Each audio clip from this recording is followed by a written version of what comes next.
like Nigerians are very, very proud of where they're from, and that's great. And like, don't get twisted, Ugandans are too, but Nigerians have this cultural like, I'm Nigerian first. You know, we get it. Nigerian, do you know what I mean? So like, we get it. They're the only people who managed to get the kind of national London knowing Yoruba and what is it if you're Yoruba or Igbo? Like in Uganda, if I say Uganda, no one's gonna say, are you Lusoga or Uganda? They're not Nigerians. And you know what? I respect it, because anybody that grew up in London circa 1990s knew how. Like when they used to cuss Africans, the vim they'd have for Nigerians. Everybody will keep quiet. Like it's like, African booby, this and that. So the turnaround that we've seen in our lifetimes, where everybody will be singing pidgin, everybody will be, talking about Wizkid. The culture tell them. Right. All of that. It's so just pungent. The turnaround. You've never seen anything like it. So I'm gassed when you're there watching Pepsi advert, wanting to buy the Super Eagles costume. You better feel it. Pride, You better feel it, because couple decades ago I was an African boo-boo. So now what? Right. It is. You know what? That is such a big underlying discussion that needs to be had. It's so nice. And okay, let's go back to the timeline. It flares up with stuff like this carnival thing.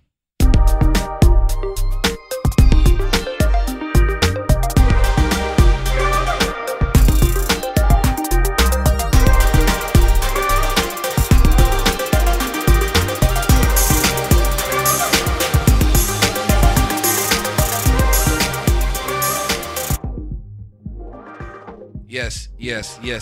Ladies and gentlemen, boys and girls, cats and dogs, rodents and other small insects, welcome to the Eloquently Say Nothing podcast. This is episode 86 of the Podcasters Podcast. That's what I'm calling it now. That's what I'm dubbing it. The original and best from the UK. I am Stavros Boss, your host, and in the room with me tonight, I have Big Wahala. What's good? Big Wahala's in the building at Big Wahala on Insta and Twitter. That's what we're doing these days, ain't it? That is what we're doing these days. All right. This is very low. And we also have Simple Simon. Yo, Simple Simon in the building. Mr. Problematic is back yet again. Simple Simon FB on Twitter. That's right. We also have the actor. Vengeance has consumed you. It's consuming them.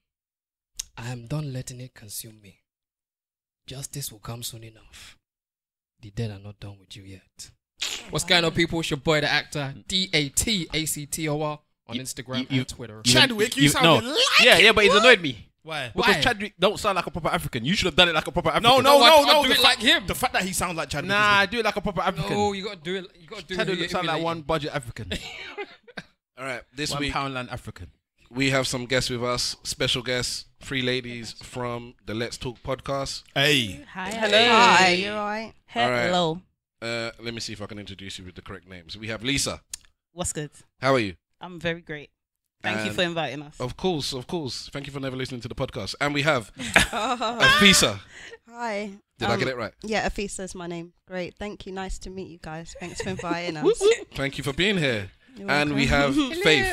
Hi. Thanks for having us. Wait. I guess, I don't know if I should say my Twitter handle. It's at Front Row Fiend. Okay, yeah, please, by all means. And we are at Let's_TLK. Plug. On Twitter. Yeah. Thanks. Thanks for that, plug. You know, all like really professional. I was just like, I was like, find your handle. When I heard the acting team, literally was like, the monologue. I was like, this is your handle. I should do something. I am not prepared for this. Thanks for having us. We're Let_TLK on Twitter. I am at the Front Row Fiend personally, and then we do both. But I'm also on our TLK_ on Instagram. Yeah. You have taken up too much time. They're taking up too much time, man. They don't worry about we all their handles no more. I'll give them no more shine. You know why? Because it sounded like T-O-K, and in my mind I just... My crew, my dogs, set rules, set laws. We represent for the lords of yards. A gal alone, I feel up my... From you are pouring up Give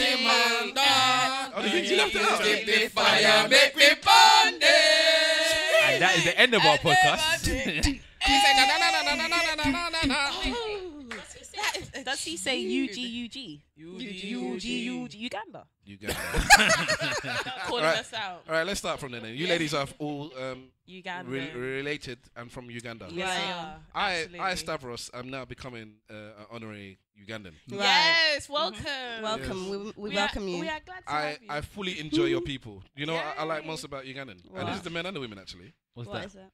They can deal with truth.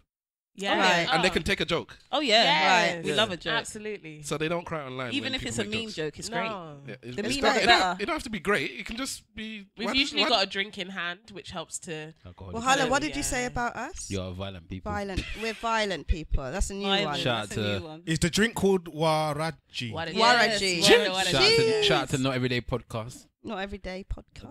They are another podcast full of Ugandans. Really? Yeah. Not every day we're gonna connect me. Yeah, they record in the same studio as you lot. Yeah. So really? They're all probably cousins and all them because you know you all know each other. You know, we We might never be know. cousins. So shout them out anyway. Do you know what? First, sorry guys, just real quick, yeah. Shout out to Bianca and Tony, our other members that couldn't make it. Yeah, today. you're better than us because we would never have done that. Yeah, we forgot. Right. We have forgot to. our one. I big up Mr. Wolf. Yeah, I don't even remember. Oh, you lot forget your own people there, man. Yeah, Come on. it's always your people, isn't it? Always. Oh, Can't all trust your you- people can't that trust Get your your friends. own. You can't trust your friends. I'm telling you. All right. Okay. Unlike your podcast, we try not to talk all over each other. So please remember that. Thank you. Otherwise, Oh, shit.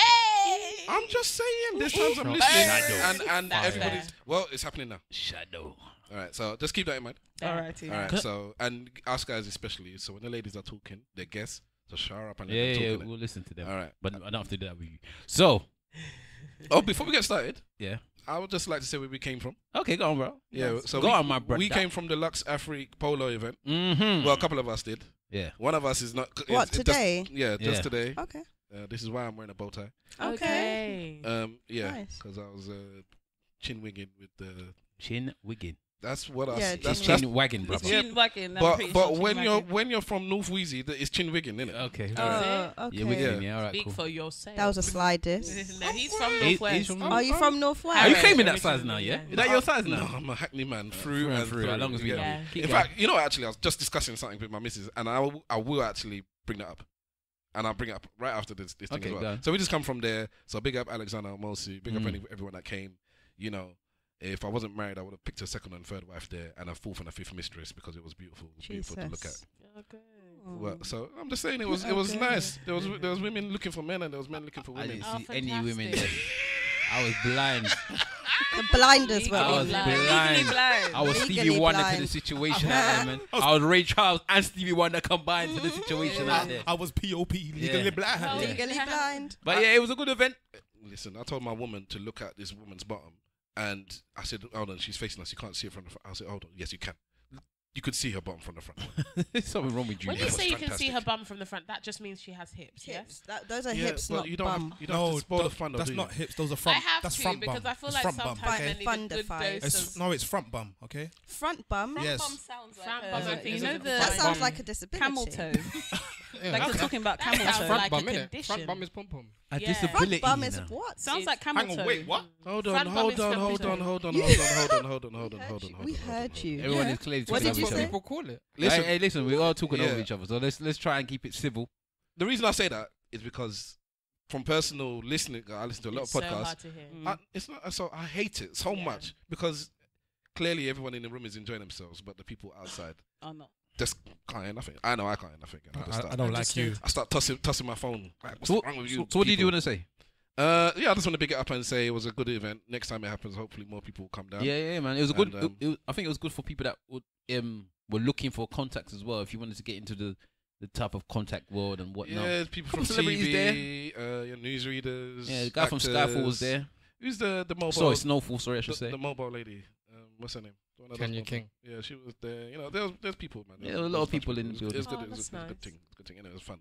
But on the way there, I was having a discussion with my missus. Go on. And you ladies, maybe you can help me out. Okay. Because like I said, I listen to a lot of podcasts and I've been trying to listen to more UK podcasts. And I'll be honest with you, it's really just to see the competition and see if Of you know, course, yeah. anybody If can you match need to us. Sweating. Yeah? Sorry? If If- you need to... No, I don't need to sweat. That's no? what I'm saying. Okay. Not at all. But there are podcasts that I enjoy listening to Yeah. and I reach out and I say, oh, would you like to come on? Anyways. Yeah. But one of the things is, because I'm listening to a lot more podcasts where women are talking, Yeah. I'm hearing stuff. Now, I'm the father of a daughter, 2 years old. Oh, And so I'm thinking of her future from now Yeah. and where we're living, what kind of school she's going to, the way I have to bring her up, you know, Yeah. et cetera, et cetera, et cetera. Mhm. All right. A lot of what I'm hearing is my daughter can't grow up like these people. Oh yeah? Oh, no. If From my all daughter... women? No. From a lot of stuff I see on social... Because I've been on social media a lot more now since we started re-recording the podcast. Yeah. All right. So that's beginning of last year.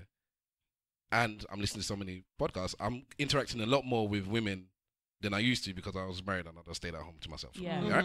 So now I'm talking to a lot more women around your age and a bit and closer to my age. Okay. And what I'm finding out is my daughter can't grab like these women, man. That's because you're a guy. That's because you. To be fair, yeah. What is it? What about the women? Yeah. What is the aspect of the women that scares you so much? This guy does not want to lose this problematic tag at all. Guys, say what you're saying. Let's okay. see. So I don't know what it is. I'm intrigued. I'm intrigued. Before you answer, level 1, they ask for context. You in trouble. Yeah. I'd keep it to you as your own personal. Before I talk, I want to know the context. Your own personal always. something. All right. Okay. Yeah, so this is Stavros' opinion. Stavros' opinions are not the views of the Eloquently Saying Nothing podcast. Yeah? The disclaimer is there. This is my opinion. All right? These guys is crybabies, yeah? Crybabies about everything. Everything. Okay. So is the man them though. Yeah, but man, Preach but the I can ting. call the men bitches, yeah? And if I have a son, then I say the same thing. I don't want my son to grow up like these skinny jean wearing redhead people. I don't want that either, yeah? Okay. But I don't have a son. I got a daughter, so Yeah. that's the thing. That's the path I'm plotting at the moment. And what I find is that I'm just gonna stick with the crybabies. I might not get too specific unless I need to whilst I'm explaining things. And I spoke to my missus and I was saying, listen, me and you and our family and our people in our circle don't cry about everything. Yeah. Yeah. I'm sorry, I'm not being more specific, but just go with It's me. fine. We don't cry about everything. We hear things, we deal with it. Of We hear things we course. don't like, we deal with it. You know, Yeah. people make jokes, we deal with it. We Of don't course. cry. Not everything is an issue. And we kind of, and I said, what is it about this? And I've been thinking about it for weeks and weeks and weeks. Since we basically I've been being called out for being problematic and having issues. I've been thinking, what is it? Yeah, because clearly I haven't done anything wrong, and you're crying, and I'm trying to be diplomatic about it, etc., etc. I'm going on. All right. So you said clearly I haven't done anything wrong, No, but you're people crying. are just crying. No, I'm not crying. They're crying. They're crying, but you've not done anything Of course, I wrong. haven't done nothing wrong. They're just You've crying. decided. Okay, fantastic. Let's go. All right. Cool. I am the law. Judge Dredd business. I- All right. yeah. So what eventually I came to is that I feel that it's the foundation of a couple of things. One, growing up in a black area, all right, which you three ladies did. Yeah. So that's part of it. Mhm. 2, having a strong affinity with my blackness. So, well, I won't go into that. And 3, having a strong identification as being a Nigerian. Okay. And for Okay. if you're Ugandan, you're Ugandan. If you're Jamaican, you're Jamaican. If you're Kenyan, you're Kenyan, etc., etc. You know, like I don't put myself as British or English first. I'm Nigerian first, Yeah. and then I have a British passport, kind of thing. Okay. But And your the- wife's Polish. Right. She's Polish, man. But what can I do? That's life, isn't it? That's love ski. That's Love ski. Polish love. That's what. Love ski. Love You know, ski. Love ski. I didn't catch that one. That was a bar. Thank you for that. Yes, Wow. yes. Gangster.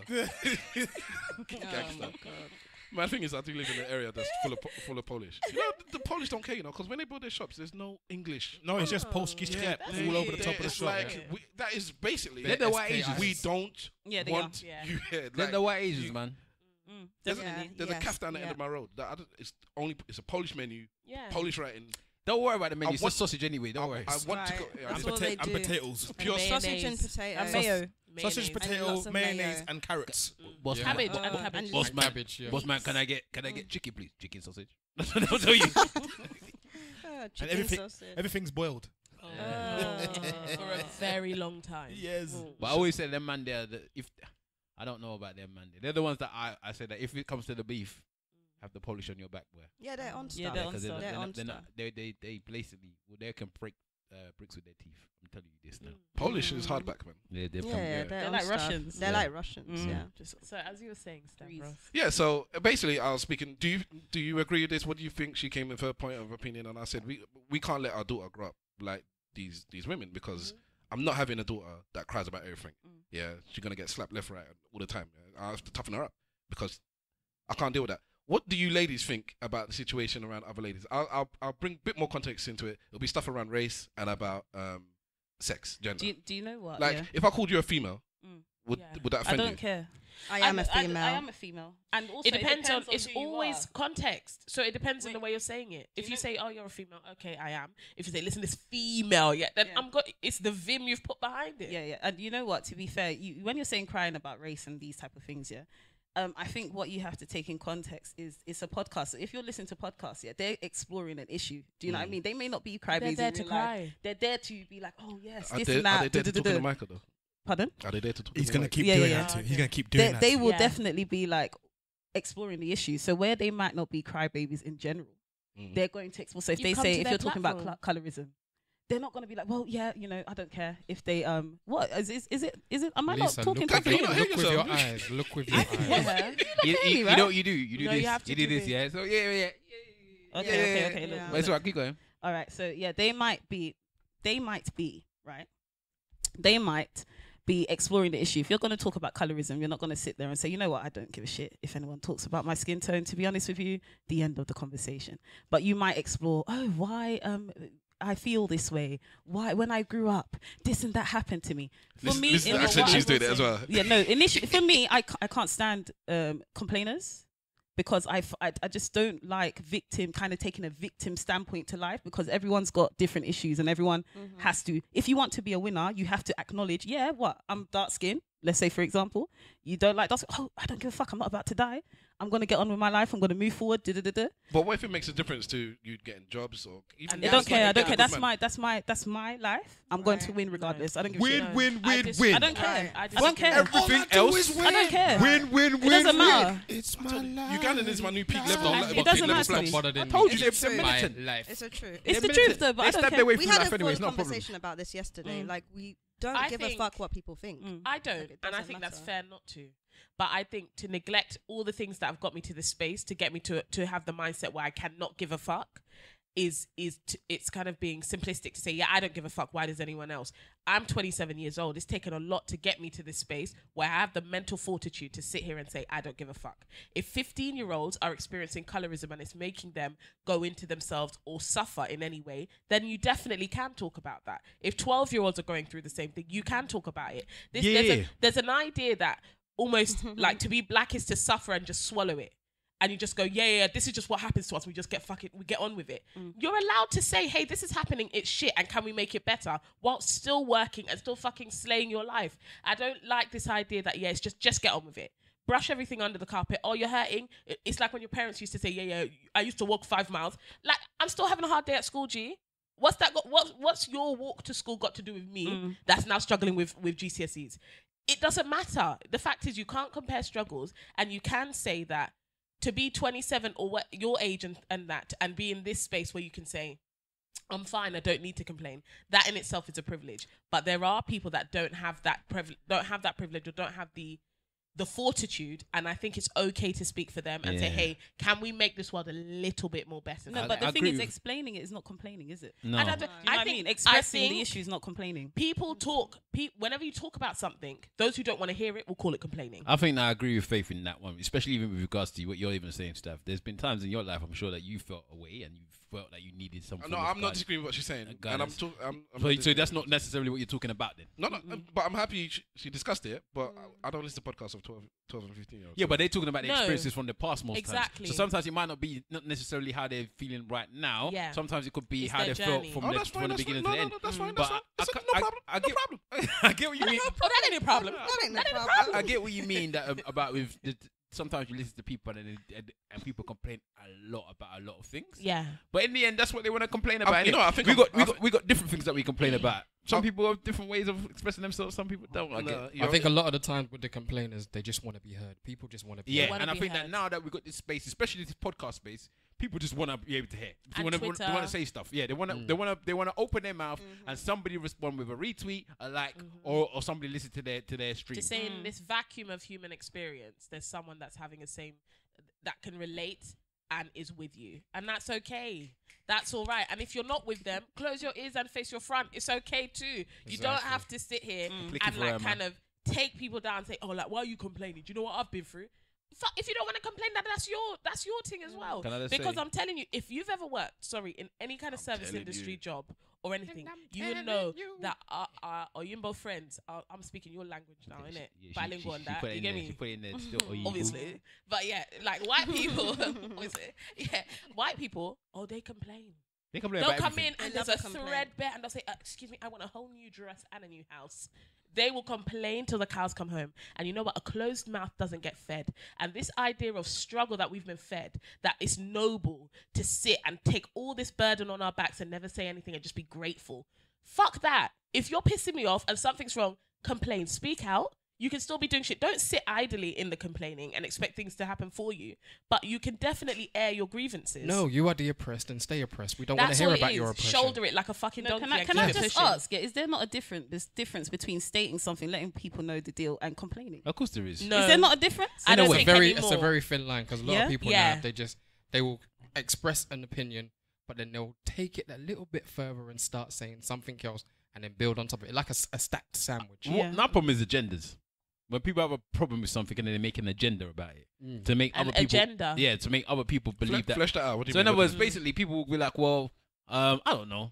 I think that biscuits are disgusting, and I think there's a problem behind biscuits, and somebody's made these biscuits disgusting for all of us, and I think everyone should join us in this abuse for biscuits." Right. And then people will be like, "Yes, I agree that the biscuit is disgusting, and somebody has put these biscuits on us to oppress us as people," and then everyone comes in to that agenda. Sounds like the life of Brian. But I'm just saying, Custard cream don't matter. Yeah, but I'm saying those types of things, I'm a bit like, that's when I'm a bit like, I'm not sure. People complaining about stuff, I just if I don't agree with it, I just ignore it. Face your front. Yeah, if I think that is something that is valid, then I take, I want to listen to it a bit more. I want to understand why you feel that way.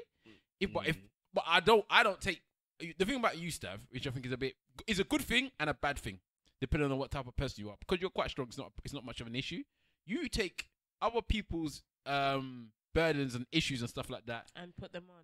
Not necessarily put them on, but he listens to them. And he's actually going to try his best to maybe at times try and resolve them. Yeah. Whereas with me, I just don't care about their life. That's why he probably gets agitated hearing too many. Yeah, because he wants them to be better. Because it feels like, get on with it. But he wants them to be better. If you could ignore it, then...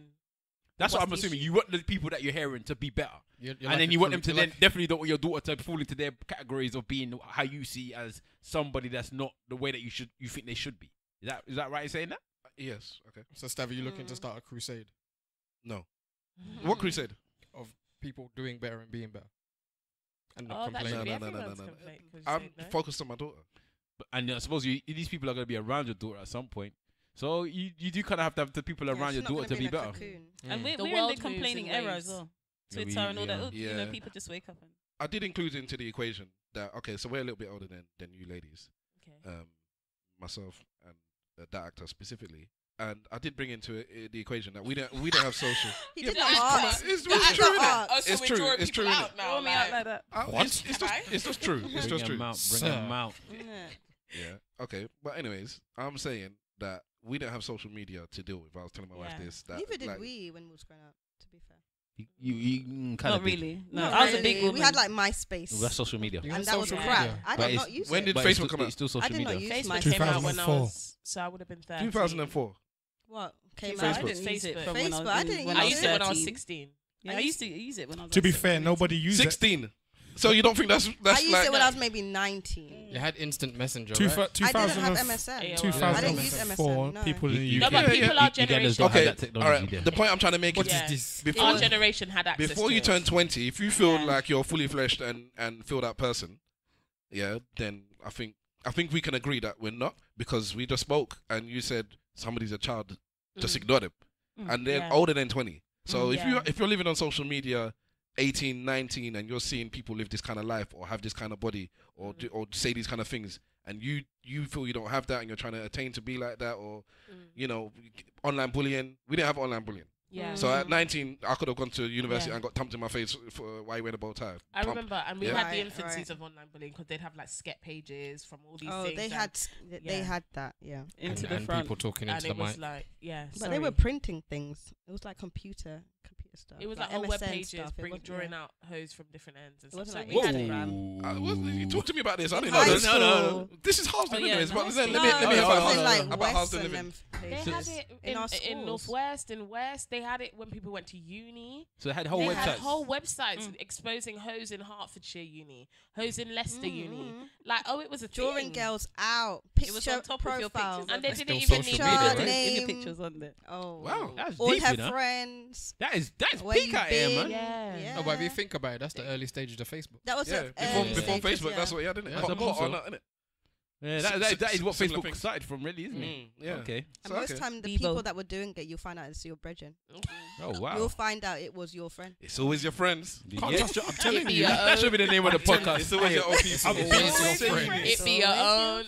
This one's playing footsie with me. I'm taking. I told you. She does that. She does it. I just be out trying to take it away from the Polish. Talking about is your own friends, yeah? Go on. I'm gonna keep going to the next topic that I thought was just remember what you want to talk about at some point, yeah? Yeah. This is when you're ready to jump in. Oh, the love. The love. Okay, cool.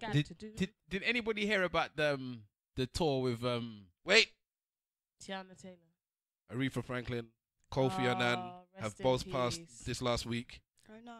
And we just want to say rest in peace. Yeah, rest in power, man. So I'm sorry. I'm not dissing Ghana for the whole episode. I'm sorry. Rest in power. Yeah, I am sorry I didn't do that at the beginning. Shook me. Like, that was sad. When I found out she was ill on Instagram, I thought she was dead, and I felt like she was gonna die. I'm not psychic. Yeah, she's old. Did she tell you to she was old and sick? Yeah. Okay. I guess. Okay. So R.I.P. to them. Yeah. Big up them. That one a bit left. Yeah, it did. But you started this. Exactly. But I'm gonna we'll talk about Teyana Taylor. Yeah. Who else was there? Was it Jeremih on the other tour? Yeah. It was Jeremih. Yeah. This is what this woman did on this man's tour. Yeah. In fact, let me not blame her because she. I don't know. I'm not saying she did something wrong. Okay. I'm saying what she did was gangster. Oh yeah. So. She complained about the fact that she didn't want to be on this guy's tour. I don't know what reason why she didn't want to be on the tour. Yeah. I think she was basically saying that this guy's behaving like a little bitch. That's almost what she basically said. And I'm coming off the tour. Yeah? Yeah. So do you know what happened? And this was Jeremiah's tour, by the way, featuring Teyana Taylor. She was a supporting act. Yeah? They removed Jeremiah and just left it as a Teyana Taylor tour. Really? Yeah. He got kicked off his own tour. What? He got kicked off his own tour. That's why she was having those videos and it's like the crowd's here for me anyway. Yeah. Apparently she was saying that when I finish, most of the crowd go. I don't even understand why you're going on like you're special. You just sit on your throne like a little bitch. Yeah. And then she took the whole tour. I'm gonna do that to you, man. All I can say. No, the crowd were chanting her music. Like everybody in the crowd. She has an incredible. All I can say is a rose in Harlem. Yeah, I'm saying now, but if you go on tour, I'm taking the tour over, you know. It's a good one. It's deep. How can somebody take your own tour like that? How do you go home and look at your wife? It is to be fair, it's Teyana Taylor. No, but if you got a wife, how do you go home and say that somebody else took your food, basically? No, it's Teyana Taylor. She's so gangster. I don't care who you are. It's my tour.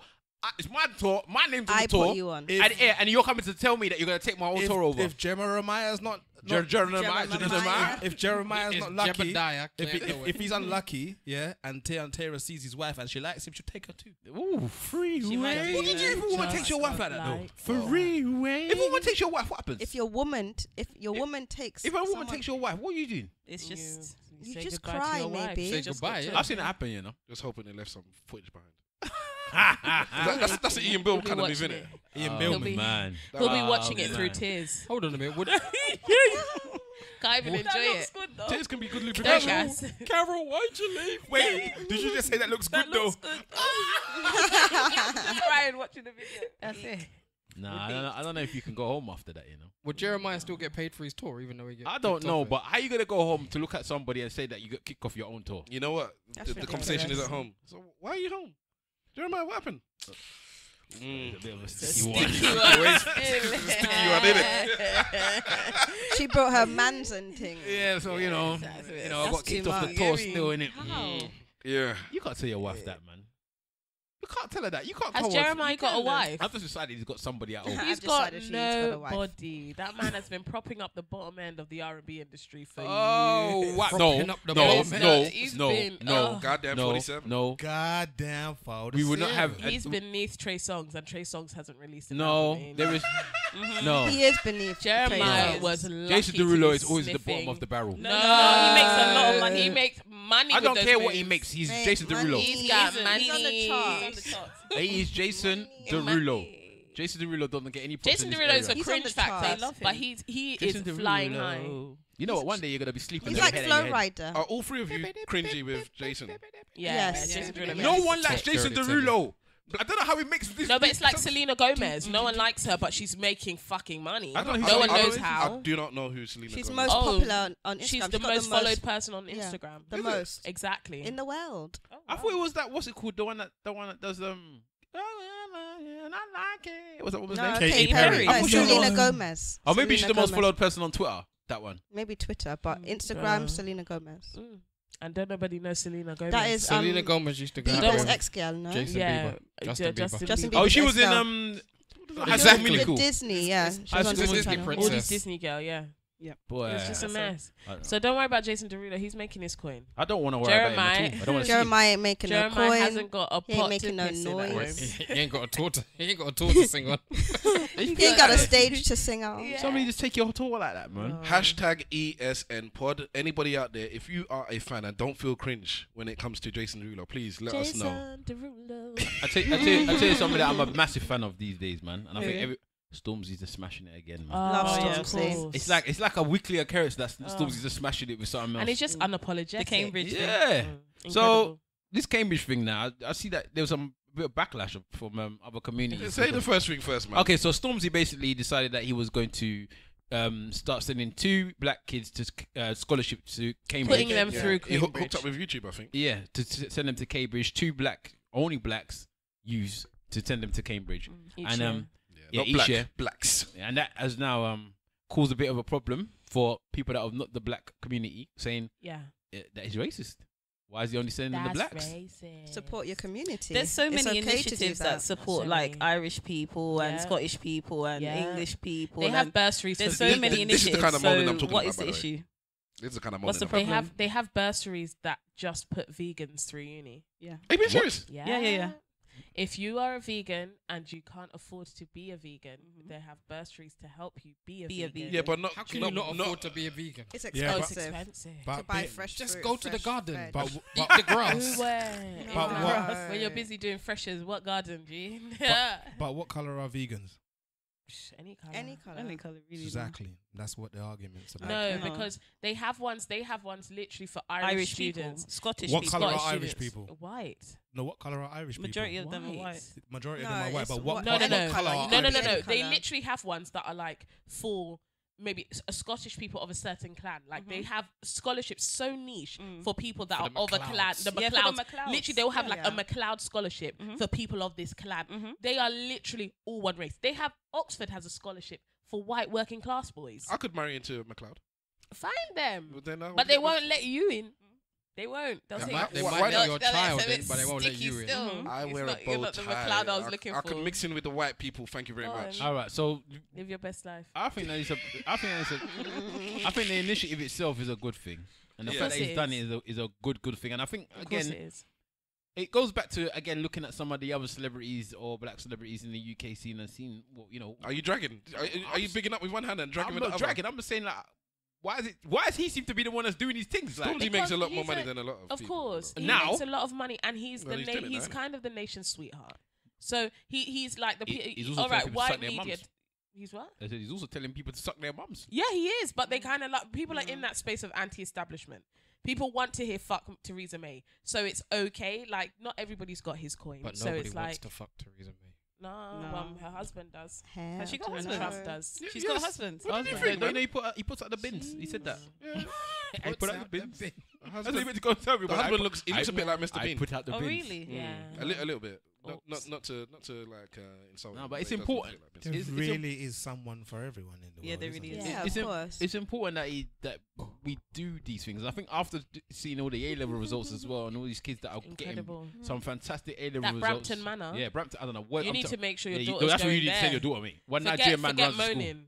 They all getting A stars all over the place. Yeah, or are they just posting it? No, they're all getting A stars. They all had places in Oxford and Cambridge. Yeah, one Nigerian man runs the school. There's probably jollof rice right now in the canteen. Brampton Manor, what area is that? It's like Dagenham. What? It's madness. I never understand it. It's like madness. Can I actually just to finalize on what I was saying before? Part of the conversation, because we live in like I said, a Polish area. I'm not joking. There's Polish and Asian majority in my area. There's hardly any blacks around my way. And I was thinking maybe we need to move back to the hood, to Poland. I was telling her we might need to move back, and the argument was because I'm from East originally, and I said, well, I might have to go Hackney, and she's like, we can't afford Hackney. I said, I know, but we can try. And then she's like, I'd rather go to guess where? Poland. She said Harlesden. Of course. Wisteria Lane. Harlesden's low key like a utopia. Yeah, it is. It's like a pillar of blackness, but it's so like it's just so chill. How much can you get plantain for? And just you can get plantain free like for a pound. Look, 3-4 for a pound. Hold on, how did you say?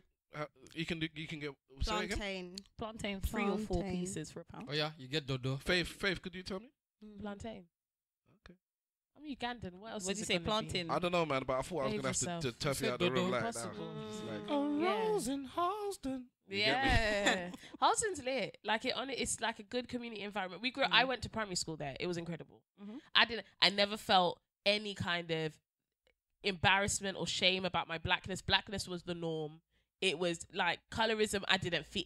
What is that? This is what we were just living. Let me tell you something about Harlesden, right? Yeah. First time I ever went to Harlesden, my mum used to work down there, so I went down there to meet her for lunch.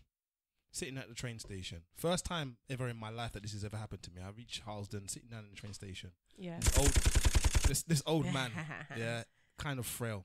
Yeah. Sits down next to me, then turns to me and says, "What drugs are you selling?" Oh, Jesus Christ. No. First time in my life anyone's ever asked me that question. Oh, wow. And it was a black man as well. Oh my God. Oh, wow. That's what I remember from Harlesden. Oh, no, great memories. Great memories. Memories. I've been asked What that. drugs? Don't live. I've been asked that in East London. What's that? Yeah, what drugs are you selling? You do look like a drug dealer. I know, right? You know what? When you mentioned it, now look, you do look like I've got the look. You've got it's the in the eyes. What do lady the empire. like? Sorry to sidetrack. Yeah. Lady drug dealer. Faith. They look like Faith. They look like Faith. okay. Faith is the image. You're looking Faith is at the one. street pharmacist. They call me Big Meat. Street farm. Larry Hoover. Larry Hoover. Guys, There you go. So Getting money. You ladies are sharp. Hallelujah. The first time I heard you was on the DMD podcast. Oh, really? yeah. And I thought, yeah, this because The recent one. Yeah, the last one that you were on Yeah. there. So was it a couple of months ago? Yeah, I think a Like few a weeks. month. Yeah. Was it a month? It was the Yeah, day it's of the World Cup The World final. Cup final, yeah. Okay. I remember that. And I thought, because I'd seen your socials around, and I just thought you jacked our boy, innit? The Let's Talk movement from SA. Yeah, shout out SA and Mikey. Yeah, it's true. He told us we might have to take some money off you lot for taking his name still. What? Sorry. Who's that? Sorry. Who's that? Let's When talk. Let's and talk. where? Let's talk was an event that we used to go to. In fact, our first live events were at Let's Talk Yeah, in 2011. Let's Talk. Yeah, we did our live podcast don't know those in ones. conjunction with Let's Talk. So their thing was a live debate. It was live debate dread. basically. Okay. So He's got his own podcast still called Chatting-ish. One of the founders of Let's Talk. Okay, cool. yeah, so I Right. don't know. Talk with an A, yeah? Yeah, they had Let's Talk, they had Let's Read, and it was a book reading club. Yeah, Let's And, Watch. Let's That's watch. cute. So they had their Let's That's events. very cute. Are you? When That's you your shame by when saying you say getting cute, is that like It's not. It's It's endearing. It's turn up. It's endearing. I Yeah. don't know It's these lovely. days, Yeah, man. that man will run up for their money, you know. They're like, listen, they're still, they're shading them. Still. No. It's cute It's still. cute. It's It's cute. cute. I like the Still. Let's Read thing. It's cute. Yeah, let's It's read, cute. let's watch. I It's don't know. like- I you don't could know about say this it's cute lit. business. Okay, it's lit. Maybe All say right, it's it's lit. lit. Turn up. Turn up. Like, shit. Turn the fuck up. You know what? When Yeah. when you ladies finish, I'm gonna have to wipe the sarcasm off this microphone. That's right. It just oozes off you, and I love it. I'm here for all of it. I love it. But anyway, we did sidetrack. We were talking about Stormzy and what he has done for Yeah. the movement, and I think Big Wahala was trying to liking it, liking it, and link it to what other people are doing, other popular, prosperous, Or lack thereof. and black.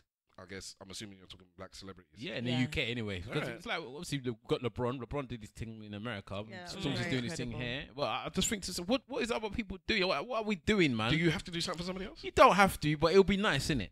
Do you have to talk about the stuff that Yeah, you're this doing is the first? thing. Right. Again, you don't have That's to do the- that that's the either. thing. But sometimes, That is the sometimes to get other celebrities to do things is sometimes good to talk about it. But that's To okay because show- Stormzy's doing that now. Pardon?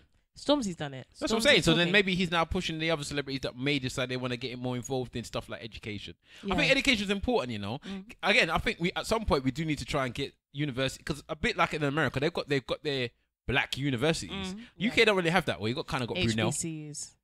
Leicester, De Montfort. De Montfort, where they was running around calling them names or whatever. Oh yeah. Yeah, that's a black university. Yeah, well, boy, I don't know it's about as that. good as you're gonna get. I think Brunel's the blackest university I've ever seen. Probably. Oxford, yeah. Yeah, Brunel's the blackest university I've ever seen, but it's still not a black university. It's is nice, yeah. It's So, nice. But then we can't negate the fact that we've not been here as long. it? That's very true We've as well. not been here even a smidgen of the time African Americans have been in America. They've been in there for centuries. I agree. We've been in here decades. I just think that So we need it's one. like, sometimes we're we've rushing. We've been there longer. longer. We've been here longer. We have, obviously, in the medieval times, there are proof of like black people medieval here. times. They definitely have. No, like I'm medieval, talking they had like black walls and stuff like that. He's talking Tudor times. That's not medieval, is it? The medieval's Tudor, no? And Tudor. even I'm talking during the slavery, there were blacks brought here, and slavery was abolished here first. So slavery was abolished. It never existed here in the same way. Yeah. So the British got to abolish it here because they kept it going in the Caribbean.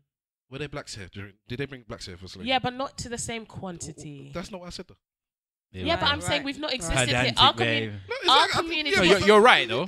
You are right. And I said in the medieval times there were black people here, fantastic, and they very quickly assimilated into culture, and then just got white wives, and then it just kind of melted. They got white wives. So basically, you're saying she didn't decide that it was black people. She said black men got white wives. No, not black people got. Women got.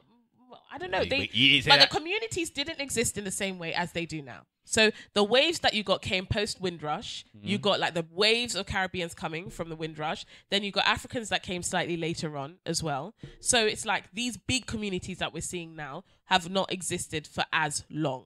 So sometimes we're a little impatient because we get to watch our cousins over in the US or whatever kind of getting these big changes. We get impatient, but it's like we also need to do due process and take our time. And our communities here aren't even a smidgen as big. Also, we have 1 foot here and 1 foot in our home countries as well. Gaza. You're saying that you're Nigerian before you're British, but you expect all of this stuff to be happening here in Britain. Gaza. What do you want? What do you want? I didn't say I expected. That's the thing. We're talking about having black unis, right? But do you want black unis here, or do you want to strengthen the unis you have back home? Both. So it's like you can't have everything. I want everything. Yeah, I want it all. I do. And you can have everything. You can't. You can have it all. African Americans have what they have because that is literally their home. That's it. Yeah. So why would I want to have like one for back home and one here? Why not? I'm not saying I'm saying that we need it or something that they owe to us or whatever, but it would be nice to have some form of black education around here or a school that's focused on black people, or not necessarily just focused on them, but it's predominantly a black school. 4. How many of us are there? There are 4. 4%. Yeah. No, like there's literally about 1.3% of us. I think 1.3 or 3. Yeah, but that 1.3% is a loud percent. So let's be loud, damn it. You can feel like in London, are you talking about? No, in the UK on a whole. It's about 4%. 4% in the UK are black. I don't think it's even 4. No, I don't think it's 4. I think 4% are like ethnic minority, maybe. No, there's 3 blacks. I think it's like 3%. Ethnic minority is 6 something, nearly 7%, and of that being black is about 3.5. So now 6% of there's 60 million people in the UK. Yeah. And the fact is that even amongst that, a lot of them are like first, second generation. So we're very strongly tied to our cultures, not our race. So now you create a black school. This one wants Jamaican lessons. Yes. You yourself want Niger lessons. Now they're fighting. Come on, we don't exist in the same way. Why would you have it? No. I'm not saying there's a fight, but I'm just saying we don't exist in the same way as African Americans. So for a lot of the time, we try to emulate their struggle. So what you're saying is Jamaicans and Nigerians are going to fight? I don't want to emulate their struggle. No, they won't. No, they might make children. The point. You almost made a. You almost made a point. Finish it. I didn't mean you kind of almost made a point. The thing that you're missing, I feel, is that as much as you're saying there's Jamaica studies, Nigeria studies, and what have you, if you look at the context of the history that you were taught, taught about Henry VIII, which is English. Of course. You were taught about the Treaty of Versailles, which is French. You were talking about storming the Bastille, which is French. D-Day, Vikings. So it can be done. It can be done, basically. You can. But where are we? We can't sit here and say, we're taught about all these white things in this white country. Of course we were. And then you go home and you learn about your individual cultures because we are still only 3% of the population here. I think it's nice to say. I think it's lovely, but I think we're not at this. I'm not saying we shouldn't be considered, but I think to say that, why don't we have universities? There's a reason. There's context to it. Because a lot of us here are 1 foot in, 1 foot out. Let's be honest. Some of us, how comfortably will you claim Britishness? Everybody, when you ask a black person where you're from, you will say your home country. So it's like, boy, it depends no one, like, who's invested like that? Again, you say African Americans, that is British. Their home. It's their blood. There's nowhere else they're going. So you better make the space comfortable for them. But for me, I'm like, but then have your unis. In addition to what you're saying, I feel like we've come to a place in the UK now where this idea of your home nation first and then Britain or British or what have you, I would say it's slowly fading. And it is. It's only because of this World Cup, this last World Cup that's gone, that I've really seen it. Like, where a lot of black people, your generation, were scouting disgrace England and out here like England, we're coming home and all the rest of it, and they were pretty much for the cause, to the point where there were some people that we know as friends that weren't supporting Nigeria, but they were supporting England. Oh, and they're Nigerians? No, and they're from Ghana. So it's like there's a cultural shift that's occurring. Is the point I'm making. So there are going to be people that not only identify with being British, but they want to be British. They've put their roots down, and this is the beginning of their generational. What's it? Yeah. It is changing. So what I'm saying is, as blackness as a whole, we can't really forget those people. Yeah. Do you understand what I'm saying to you? And that's who the universities and the schools and all the rest of it were kind of before. How many? So of the 3% that I hear, how many of them are those people that are like rooted in their black British identity? The school wouldn't be just for those people. It wouldn't. Yeah, it would be for black people. The only criticism I have about the school is who is actually creating the school.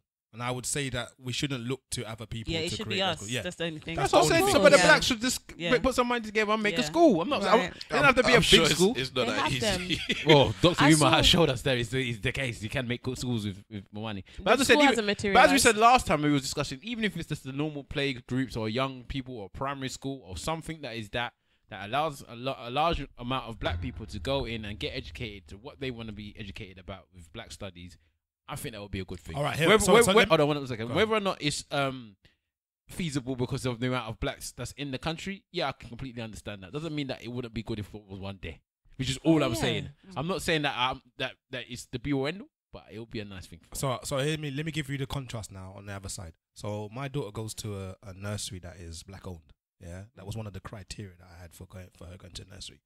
So the nursery is black owned. Not education. Sorry? Not education. What do you mean? You said that was one of the criteria. It was one of. I just wanted to cause problems. Jesus Christ. so that was one of the criteria. So she goes to a nursery that's black owned. The proprietor of the establishment is black. It's family owned business as well. So her daughters work there too. But I talked to her, like our induction, I was talking to her for about an hour and a half, and she was telling me about the history of the school and all the rest of it, because she was also one of these activists as well. So she was out in Hackney, picket fencing and all that kind of thing for equal opportunities and all them kind of things. So she's come from the struggle kind of thing. And she was saying that the biggest problem that they have is they fought to have this black school, and at one point in history it was really, really relevant, and the local community backed it because it was the only place that they had. Yeah. And as time has gone on, with gentrification in the area, people moving out and the rest of it, there's been less and less black students to the point now where my daughter is one of maybe 5 or 6 in the whole nursery. Oh, wow. Yeah. But it's like a multicultural nursery. There's everybody there now. Yeah. But she's saying, I can't exclusively make this a black nursery because I'm then catering to an audience that doesn't exist. Because of the area where they were living now. So before it used to be a predominantly black area. Gentrification has now meant that it's no longer that, and that's no longer the case. So then we have situations like that as well. We spend, all of us, I think, very comfortably went to schools that, although the school pupils could have been predominantly black, you're still learning a white curriculum. Yeah. So she can. Sometimes I feel like as black people we can be apologetic. So there's loads of different people, so I can't. You can teach them about blackness in the same way. I don't think that's what he's saying. I think they're saying that he can't be exclusively black. Yeah. As in who you include as in the people in the school itself. Oh yeah, you can't. Okay, fair enough, because you still need to keep the lights on. But you can still be a black school in the kind of ethos and the culture that you kind of push, no? I would enforce it. Really. I'll make it so when the children go home, they're the blackest children you've ever seen in your life. That's what I'll make sure, boy. It's the parents' job to do that. Mummy, can you put seasoning in the food now? Yeah. They do that at nursery. When I was looking for a nursery for my daughter, I was looking at all the what's the system that they do for Montessori. the rating system. Ofcom. Ofsted. Ofcom is the TV anyways, one. It is Ofsted, yeah. They got a rating system, and I was looking at obviously all the high ones in our area.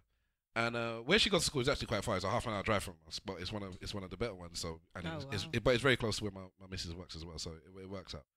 But close to that area was one where it's a French Chinese thing, and that was like the best in the area. Yes. And but they push. It's like they speak their language. They don't hide it. Whoever can come. But if you ain't French or Chinese, then it's probably best you don't come. It's no hiding it. That's it. We speak French here. We speak Mandarin and Cantonese. This is what we do. Yeah, we teach that. We teach them the history of these countries. So, if you want to bring your child, it's the best one. It's the best in the area. That's it. So if you want to bring them here, that's your business. And we were debating it, and it's like, well, do we really want to send it there? Even though it's the best, because then she's learning French and Cantonese. They teach the cultural. Forget the French, the Cantonese and the Mandarin alone. It's the Mandarin, isn't it? It's worth it because the Chinese gonna take over everywhere. It's worth it. It's worth it, but is it really worth it though? We decided not to in the end. We decided not to because what culture is she learning?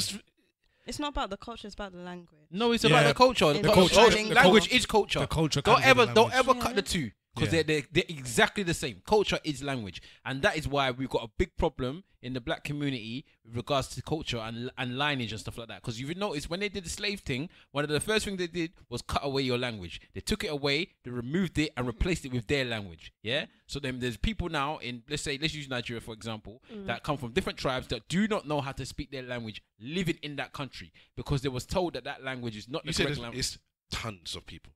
It's like it's a general thing to go back home, and my mum was so disappointed a few trips ago when she went there for the first time in maybe whatever, and she was chatting to the locals and she's speaking Yoruba, her language, in the place in Nigeria where Yoruba is the main language, and they couldn't understand it. It's like, mommy, sorry, English, and she's like, but were you somewhere else? Like my children, they were brought up somewhere else. They don't understand it. I'm upset with them. But no, I've always lived in Nigeria. I can't understand the language. They don't want to teach you that in school. Yeah, they tell you off in school for speaking your language. Language is culture. Never ever remove the two. So when they teach you their language, inside that language, they are teaching you that culture. But wouldn't you want your children to know other languages? No. Not until they know. Not until they know their own language. Not at that stage. Not at 1 and 2. They're already learning English. This is what I don't understand. Not at 1 and 2. 1 and 2, you're trying to then push. That's when you're trying to make an identity for your child. If your identity for your child is already going to be Chinese and French and whatnot, what space do you have for the identity of yourself? Yeah, but when you send them to a British school, their identity is then going to be British. But okay, the thing is, you live in Britain. End of. Yeah, there's no way I can take that away from you. Right, so that is part of your identity, and I don't even want to strip that from you. End of the day, you live in this country. You have a British passport. That's it. I'm gonna impose my Nigerianness, and my wife will impose her Ghanaianness, stroke Polski, whatever she is. She's gonna impose that into the child. Wait, what? She's Ghanaian. Okay. My wife's Ghanaian, so via Poland. Yeah, via Poland. By way of Poland. Okay. Brackets Polish. So she's going to put that into the child. So we do that at home. Now the thing is, if you now include others into the mix, it's just there's only so much a child can take in. And at the end of the day, I don't speak my language. So my daughter actually knows more Yoruba than me now. But that's from my parents and from stuff I saw on YouTube, like nursery rhymes that speak Yoruba. So she understands more than me now. But if she was speaking 4 languages, which she could, because at that age, you can do it. Yeah, there's other countries. But like my brother said, it's the culture as well that's coming into it, because they're not just teaching the language. There's other stuff they're doing. Now, I didn't go too deep into it, into the reading, or I can't remember now. This is a year plus ago. But it was just like, the other one is very good as well. It was much closer to her work. So it was a couple of other factors, not just that. But that was a part of it. And back to my conversation with my missus again, she grew up in Ghana up until she was 7. And I said that has part of it to do with her self-identity as well. Yeah. So your first 7 years of your life is where you learn. Yeah. That is who you are. Yeah. And for her, even though she came here and she didn't grow up in a black area at all. So I was thinking, she said, I didn't grow up in a black area. She grew up around where we live now, full of Asians. Back then it was just Asians, so full of Asians. So she can understand some Asian slang, and she gets on well with them but you spend the first 7 years of your life back home. Your formative years, yeah. So even though after that you were seeped in this culture, you know your culture, innit? And that's just it. So it's very important for me, which is why I'm taking her back home, and I'm gonna try and do that every 2 years at least. Just take her back home and let her see things. It's important. But doesn't culture evolve anyway? Evolves, it changes. You add a bit of this and a bit of that. It's like a bit of a cocktail, and I don't see what the issue is anyway. To be fair, issue is with what? With an evolving culture and allowing it to change, because at the end of the day, if I'm Ugandan and British, my culture is not Ugandan culture. My culture is Ugandan British culture. I identify more personally with British culture only because I know it more. Like I've just been here longer. Okay. But I'm proud to be Ugandan. Now, what I have within me is Ugandan culture and British culture, and I'm very proud of it. And I think that can be a culture. Like, what's the issue? I'm still a black woman. I'm still going to do what I need to do. I don't need to be like Ugandan wearing the little city thing and just going around with my little hat, my hat thing, whatever. Like, I don't need to be nostalgic, or old. I don't need to be. I don't have to be that culture. Yeah. We discussed this last week. What would you leave this country and go back home? If you last week or the week before, if you were earning about the same amount of money, you could go there and get a decent house and a decent job. I think, would you go back home for good now? Yeah, for good. Right now, no, I don't think I would. I've got I like to travel things to do. I've already set up my missions in this country. You're these things. I think I'd be lying to say that my idea of what home is complicated. It's more complicated than, when you grow up, your parents can very easily say, yeah, we're going back home, and it's like, you take it for granted. But then you get there sometimes, it's like, this doesn't always feel like home. I don't know the language. I don't know the lay of the land. London feels like home for me. I don't even feel, to be honest, I'll even stretch it. Like, I don't even necessarily all the time feel British. I do when I'm away from England. Like, I'll be in America, then it's like, I'm British. But I feel like a Londoner. I feel like a black Brit. But London is its own identity sometimes. That's and a good black Londoner is something that's completely different. I don't feel like I'm from fucking Shropshire. I don't feel like I'm from Warwick. I feel like I'm a Londoner.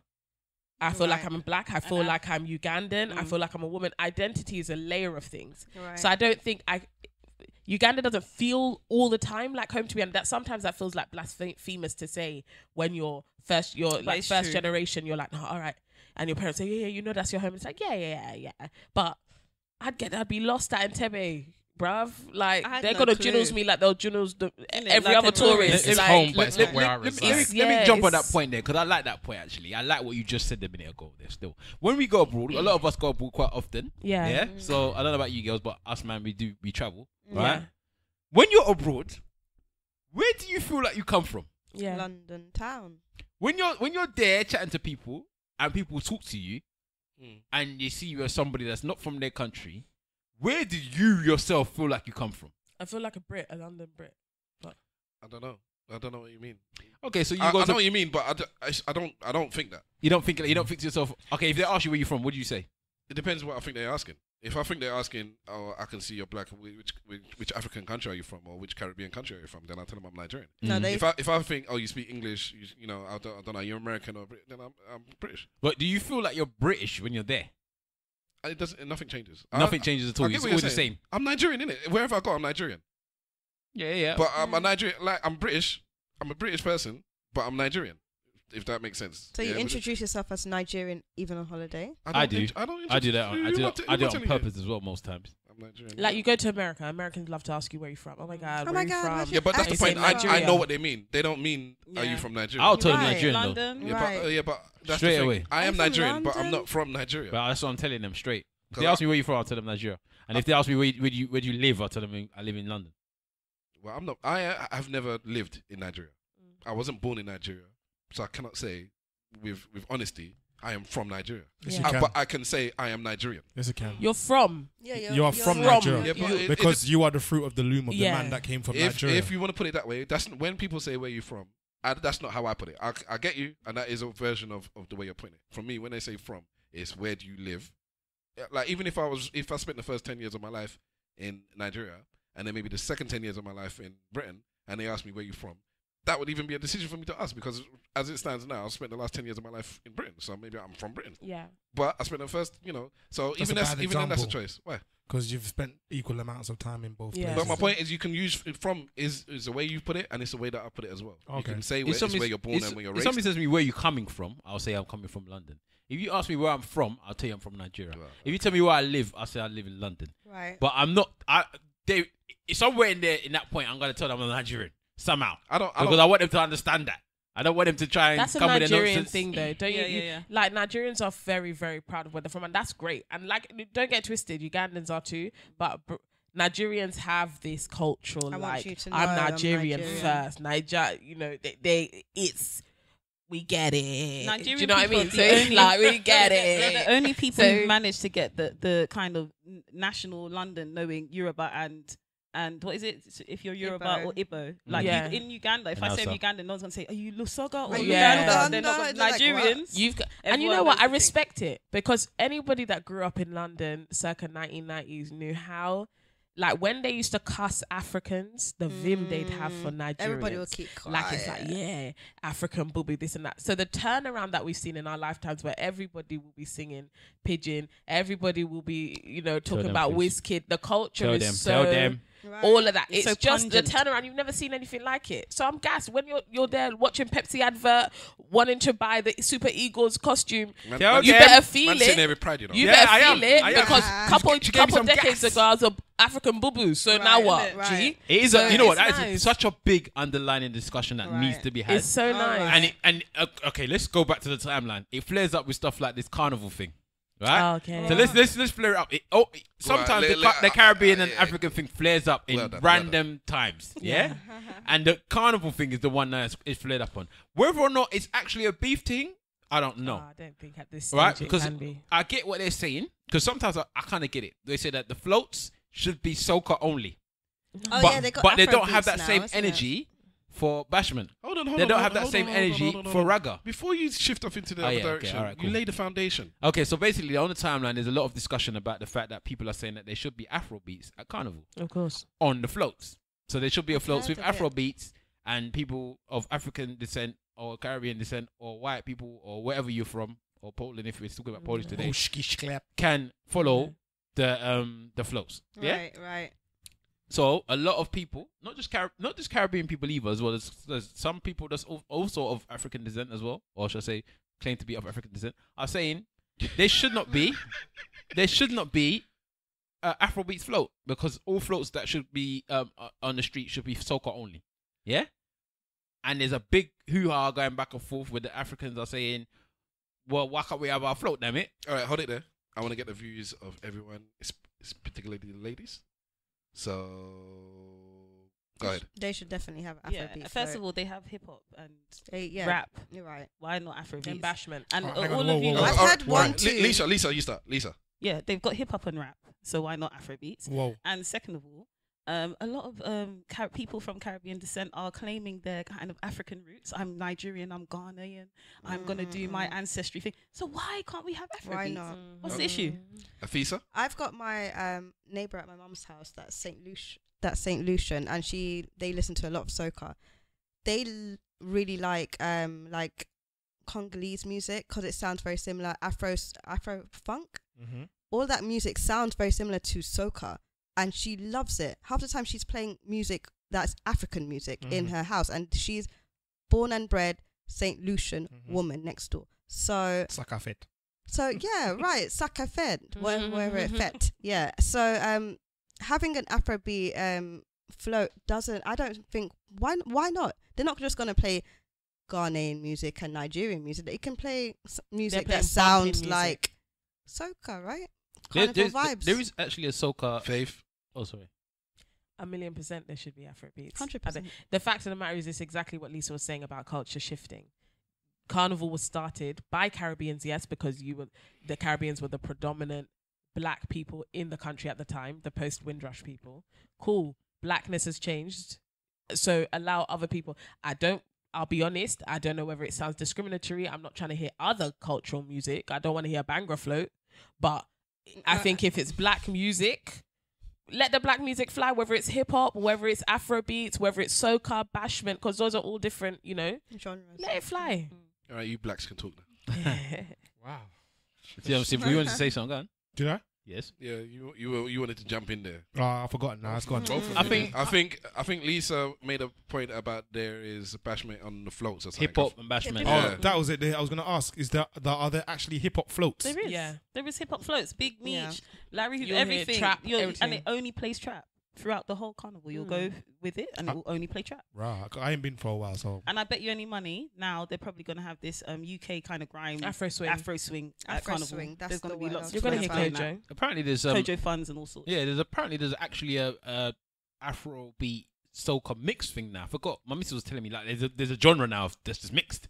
And they mix it together. Yeah. Afro soca. Yeah, something like that. I don't know, but yeah. So if they want to get into that, they can play that. But it's like I don't understand it. Either if you're saying it should be pure soca, let it be pure soca. You can't just say that. Okay, we're cool with bashment, we're cool with reggae, we're cool with this stuff because it seems to be come from the Caribbean. No, but you see, okay, so here's the problem. The reason why Carnival started. Yeah. Notting Hill Carnival. Let's be real. Yeah. Let's say what carnival it is. Notting Hill Carnival. That's the only one that really matters. No, but there's lots. There's been carnivals a all couple over the of world. Yeah, there are. carnivals I won't say that. The Notting Hill Carnival is the one In that the everybody UK, knows. let's Yes, say in the that. UK. It's Europe. It's the big one. It's the biggest one in Europe. Europe. Yeah, in the UK. Yeah, but Hackney Carnival's there, and I've got Hackney Carnival. I'm not saying that you don't. I'm saying that this never discussion heard of is about There's a Notting Hill couple Carnival. in the Black UK. carnivals matter. Okay, but this discussion is about Notting Hill Carnival. Yes, but Yeah, that's okay. not Notting Hill. That's the common point that I'm talking from. Yeah.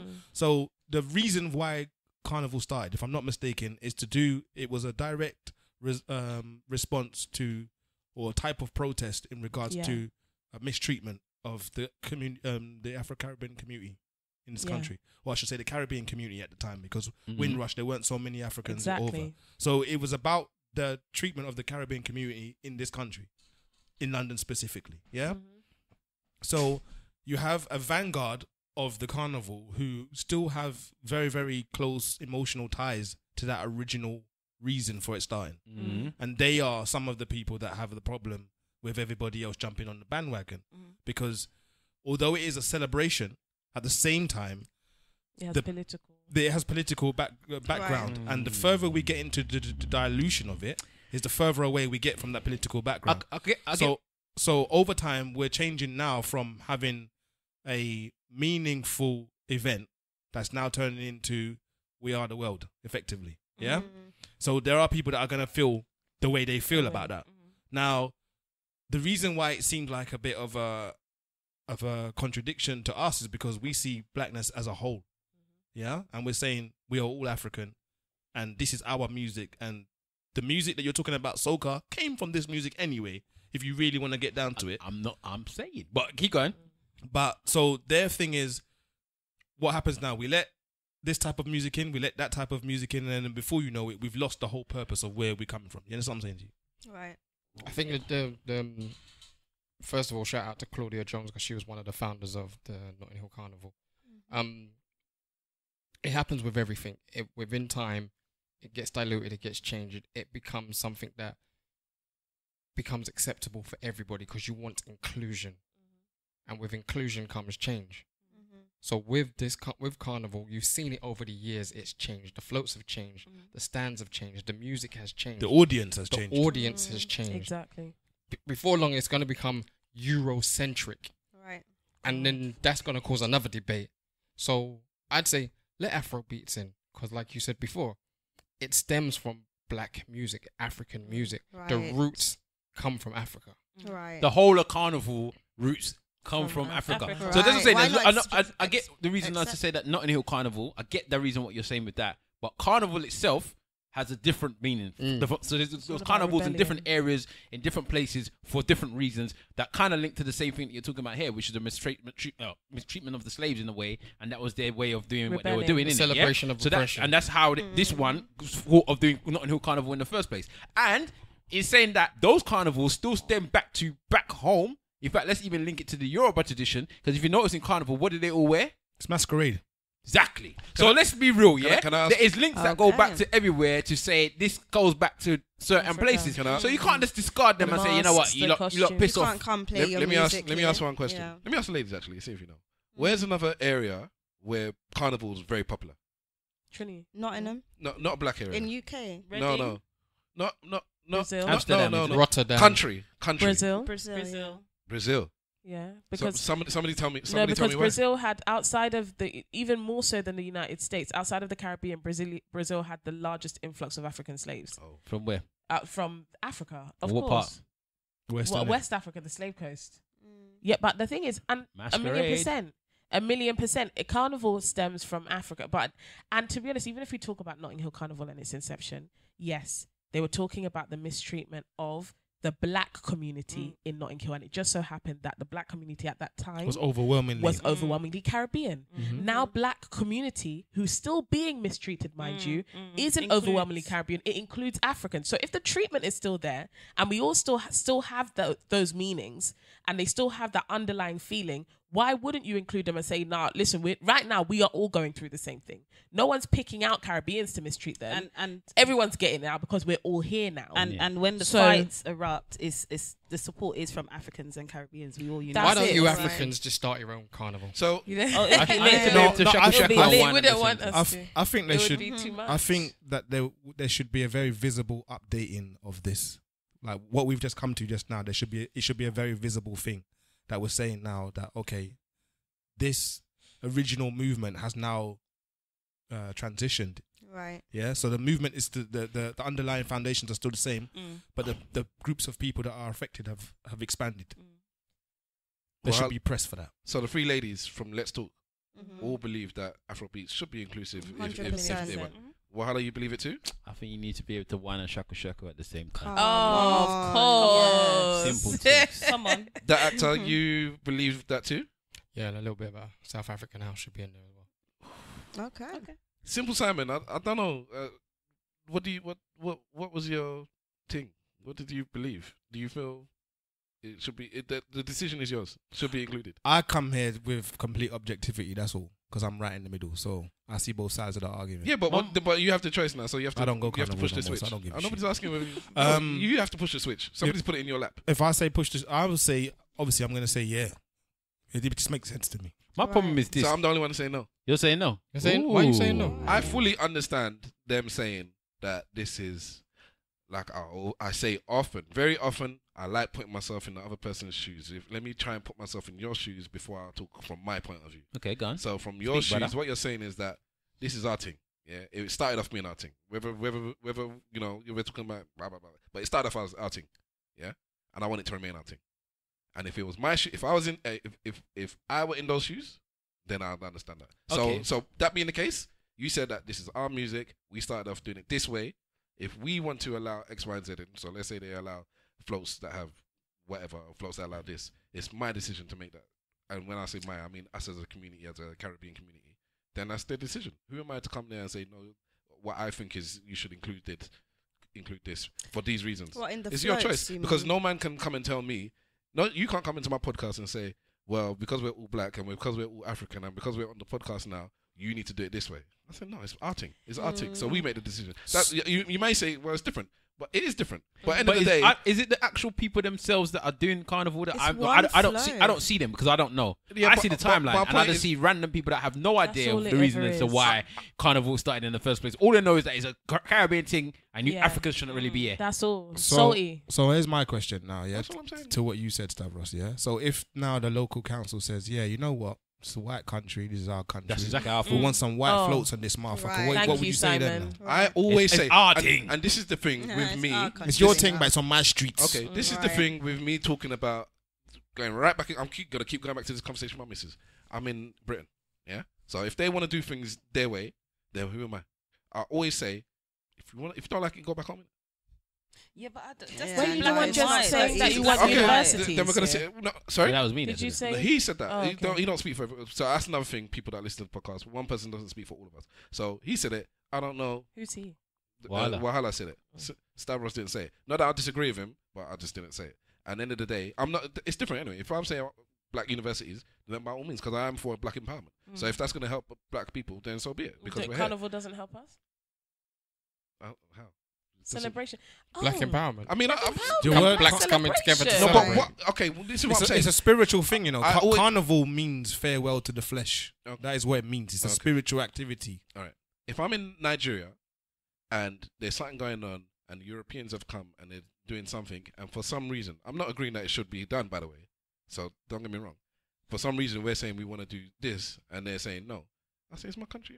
Go back where you come from. Then You go. That's always how I look at it. If I was in Nigeria and it was the other way around, how would I feel? Yeah, but that doesn't happen. So Are you saying it doesn't happen? But the thing is, that is the mentality has to be. Because we're talking about equality, people always talking about equality. No. Equality, Yeah, equality. well, the problem is the difference is. I know what you're gonna say. What am I gonna say? I'm gonna say the difference between that and this other situation is they might have brought them there. They told you lot to come here, asked you to come here. You get here. Mistreat you. You're gonna tell me I can't do my things here? What happens? Yes, that's what I'm gonna tell you. Came here for one purpose. Yes. That's it. Yes, I don't think you did not come here to party. They did that. Okay. You also have to remember when they were invited here. They were invited here as citizens of the kingdom. Yeah, That's So they are So British. it is their own That's place, it. really. Yeah, but the Right. kingdom don't want you to party. For as long as our allowed wealth, them to. Africa's wealth has constituted to this crown, Yeah. I will party on your streets. You take my taxes. I will And it's do what I tyrannical. want in this country, and I Right. will take my wealth back home to Africa. It's That's tyrannical. they it, arrest you. because you've done run it ragged. We I will d- deport I you. don't care. Like, this idea, I think equality sometimes is far fetched because you need equity first, and there's a fairness that you need as well. So the fact is, you can't just say, yeah, I'd do it in Nigeria, and then so they can do it in England, because the fact is, you don't get the opportunity to do it in Nigeria. If English people wanted to come and do something in Nigeria, guaranteed they probably will.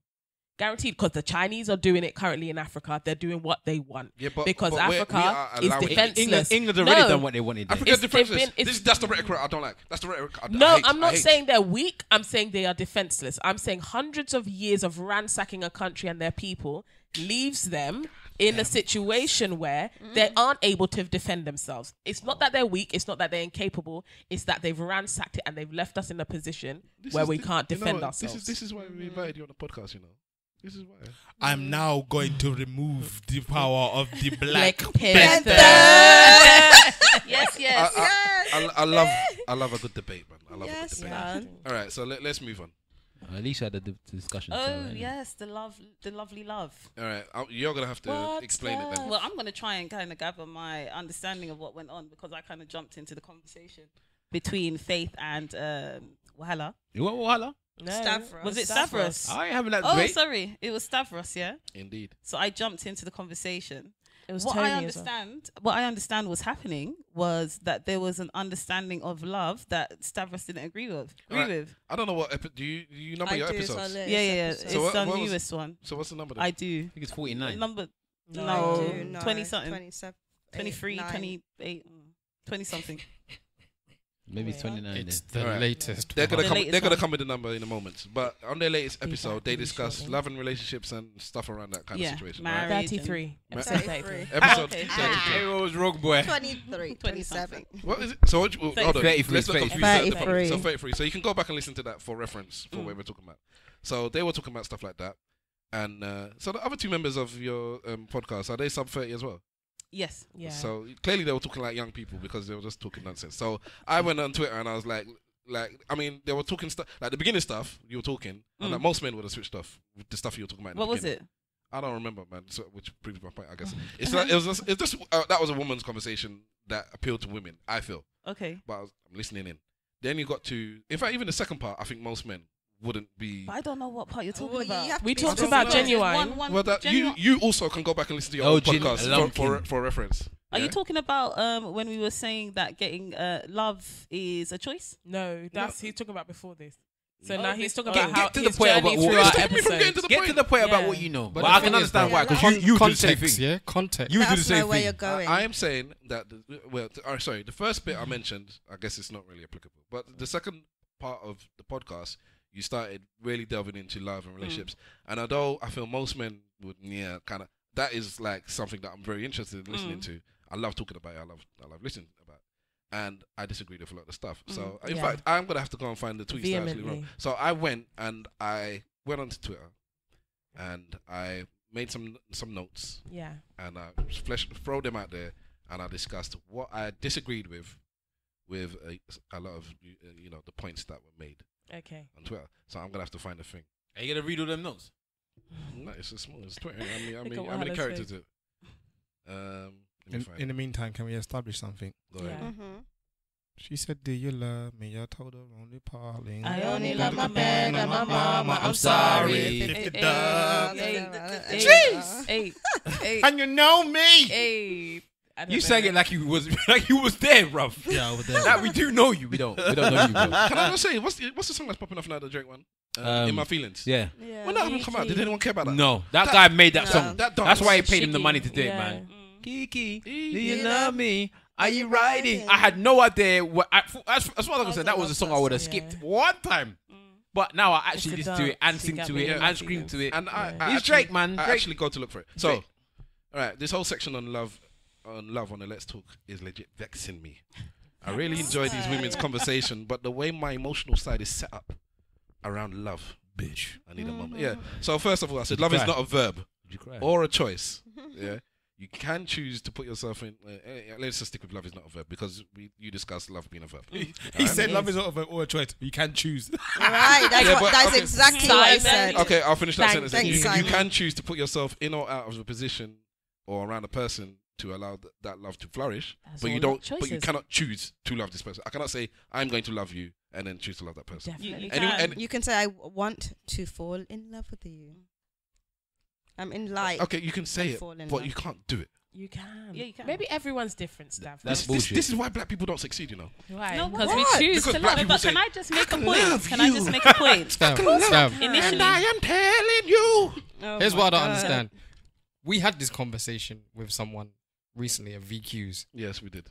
I don't know why you'd think it would change between females. That was a different. I'm sorry, I don't know why. So you're not allowed to use a female word. But can I just mention with them there, right there? Can I finish? Because Finish. The second one, the idea of holding back on a okay. This is because if you weren't coming on, I was still going to talk about this one. Okay. They discussed. In fact, tell me about this person. Whose friend was it? What? That was getting married. They got the child, and they were. Say the quote.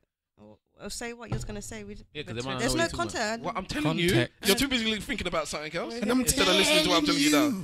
One of you mentioned having a friend who has a child who is about to get married, and they're doing some financial stuff before they get married. Was it any of the three of you?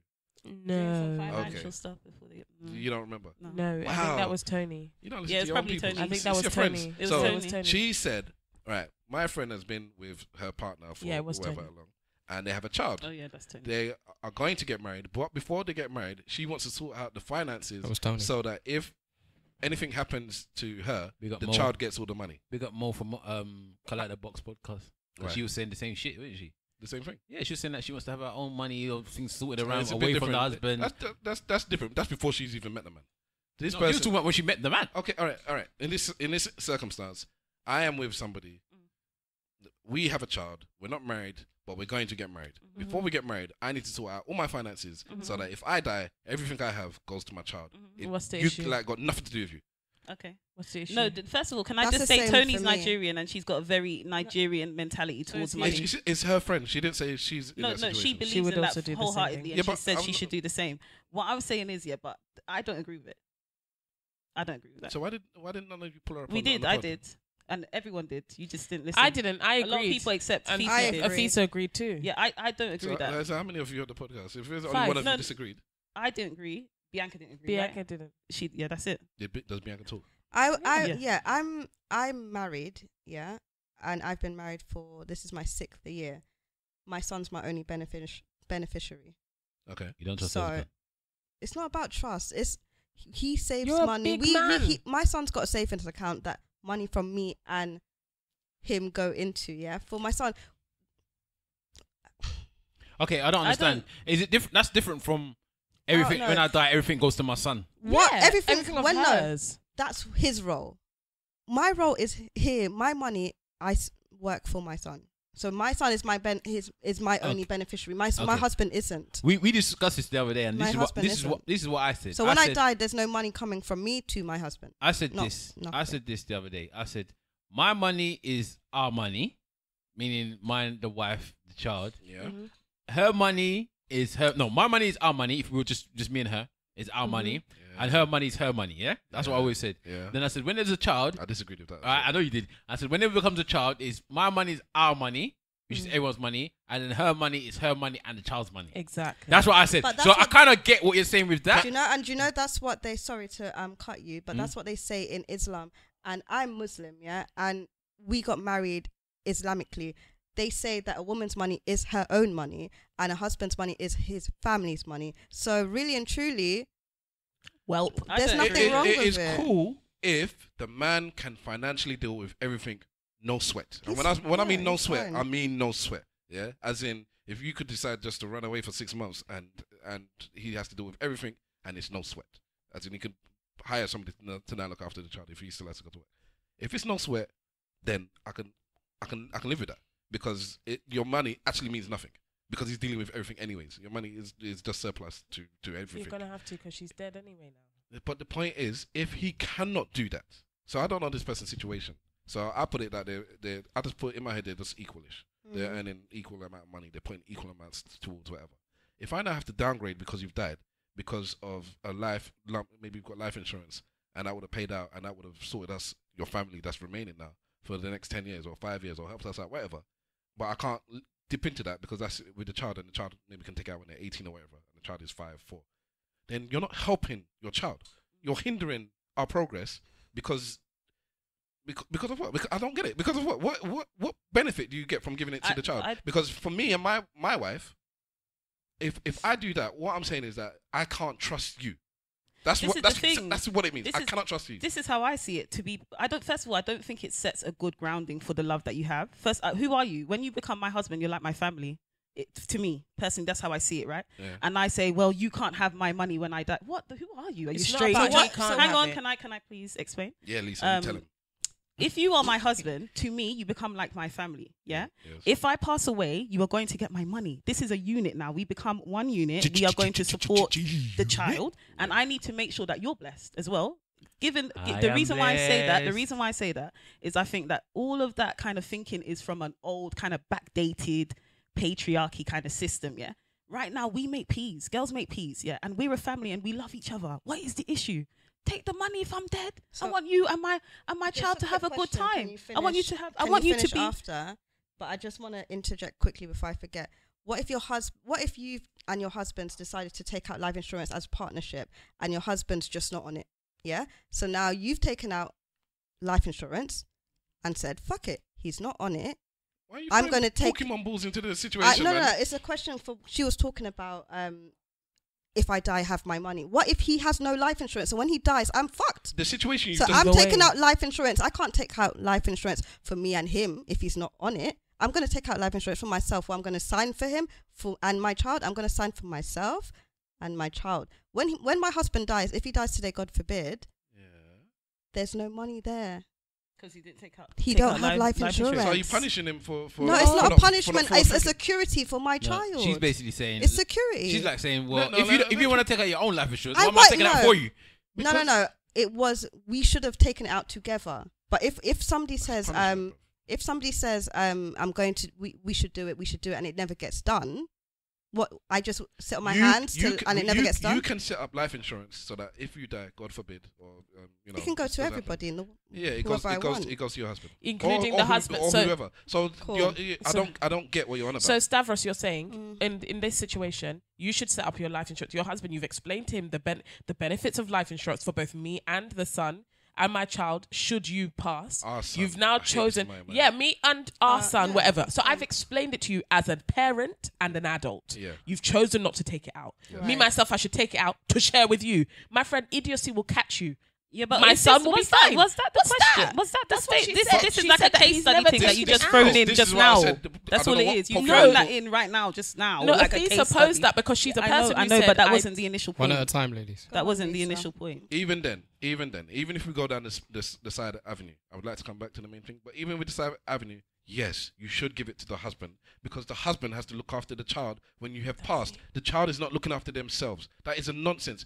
Giving the money to the child that cannot do anything with the money, how are you benefiting the child? Surely the child's guardian will have access to the money anyway. Because you're the child's... Well, this is what we're arguing about. The money goes to the child. It doesn't go to you. That's what we're arguing about. If it says, the money's in the child's name, but the father has 100% access to it, then it's just in the child's name in name. in whatever. In actual practice, it's really going to the dad because the dad's the one that has the control. Yeah, so that is not what I'm talking about. I don't want to go down that road. What we're talking about is that the money goes to the child. The dad has no access. So how is that benefiting a 5-year-old that actually can't go to the bank and take the money out? And the dad is now struggling for some reason. He's stressed out because his wife that he loves has died.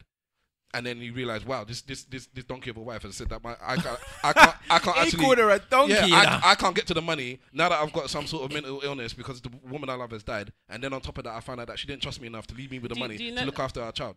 I don't knock people who make that decision. It's all it is what it symbolizes to me. It symbolizes a lack of trust to me. That's the communication I get if you tell me I'm not going to get them. What is that? It's mad when you're in relationships. Money blatantly shows you the trust that you have for your partner. Exactly. You know? And you know what I mean. That's it. And money is a very obvious symbol of the trust I have and the respect I have for you in the grand scheme of things. If I feel like we are a unit or if I feel like we're separate. The thing is, in relationships, somebody's going to be better at some things than others.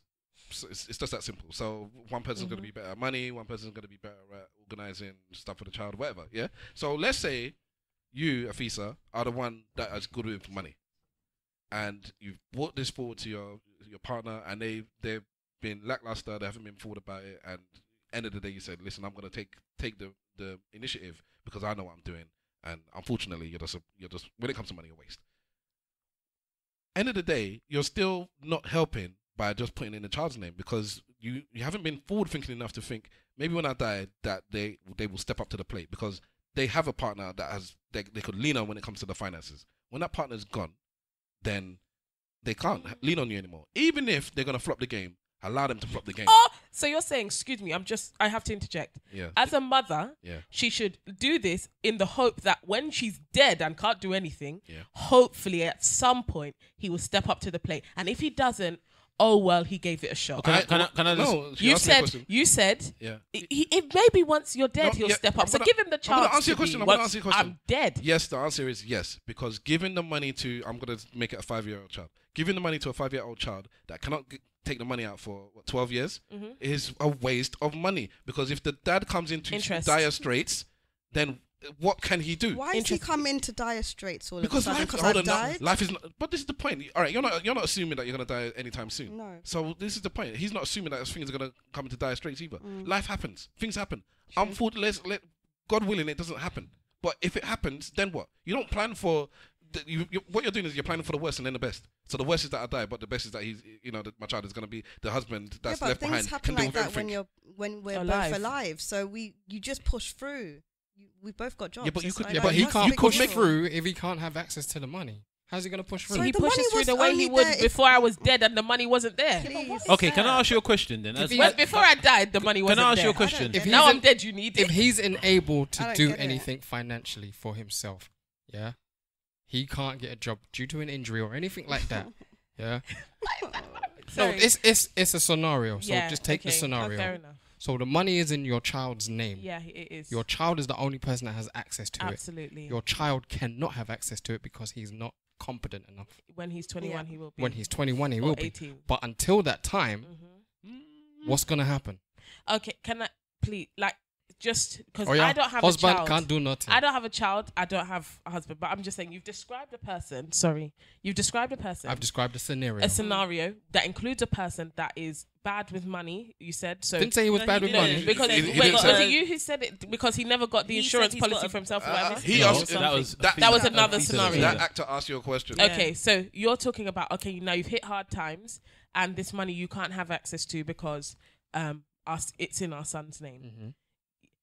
Whatever you would have done in that scenario had I been alive and this money wasn't accessible to you. Take out the equation. You lean on your wife. I don't understand. Because I'll be honest. I think what it is that you're looking at everybody's situation as if they're the same. You're looking at every marriage, every family as if it's the same. No, not every situation is the same. No, that's what I'm saying. But then exactly. So if we know they're not the same, if you know every marriage isn't the same, every pairing aren't the same, understand that people's end of life strategies will be very different too.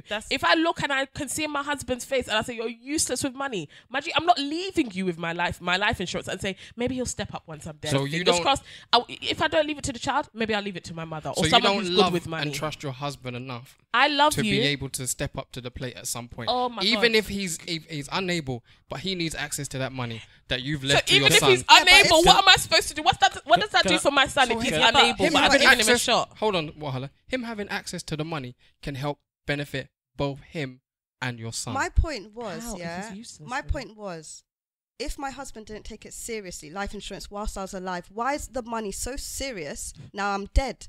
I've told, like, if tomorrow my husband was to wake up and have an epiphany and say, do you know what, Afisa, I need to be part of this life insurance, very important. I don't have no problem sharing the money. Like, just take it seriously. I'm not here, it's signed in gold and I'm not sharing my money because it's my... I just took the initiative and took it seriously enough because money needs to be put aside for my son. Life insurance is important. If I die, I'm not depending on you or my son to pay for my funeral costs. So now, these are things, when he dies, I'm now going to pay to bury him. He's not thinking about these things. So it's not as shallow as you lot are putting it across, like, oh, I don't trust my husband for money. Of course I trust him with money. Of course I trust him with my son. But I'm not leaving it for him to have money. In your context, in her context, in her particular situation, I couldn't say I wouldn't or I would. I understand it completely, and I don't knock people who do it. But the thing is, going back to actually what was said in the podcast, is that the question was, it wasn't your situation. No. It wasn't. That's what I'm saying. No, I don't know why you said you agree with it because it was different. This is it's Tony's. Your one is real. Hers is real. What I've said today is real. And the other one was real. Isn't. Okay. She didn't say anything about a man who doesn't understand life insurance. What she said is before they get married. Thank you for bringing it back to the main thing. Let's just do this properly. She is organizing her finances, and for what is hers to remain hers, and what is her husband's. I don't know if it's remaining husbands. Was that the context? That's the question I want to ask. Was it, or is it both of theirs? I would say, if you was to marry a man tomorrow, and you loved each other, blah blah blah, and then a couple of days before, or a couple of months before the wedding, he goes, yeah, by the way, I'm just gonna put my money in a trust that I'm gonna give to our son in the future because I want him to have all my money and stuff. Yeah, that's cool. That's cold. I don't think many wives are gonna be on that flex. It's cold. I don't think they're gonna be sitting there the same way that men are gonna be like, yeah, that's cool, but it's no problem. I think a lot of women are gonna be like, pardon? I think guys actually almost are forced to agree because there's this sentiment that they should be able to handle everything. You're the breadwinner. Like, right, it shouldn't make a difference. All right, fuck it, then I guess I will marry you. But did you say no? Yeah, I don't think that many women are going to be on that flex. I don't think many women are going to be like, I'm cool with that.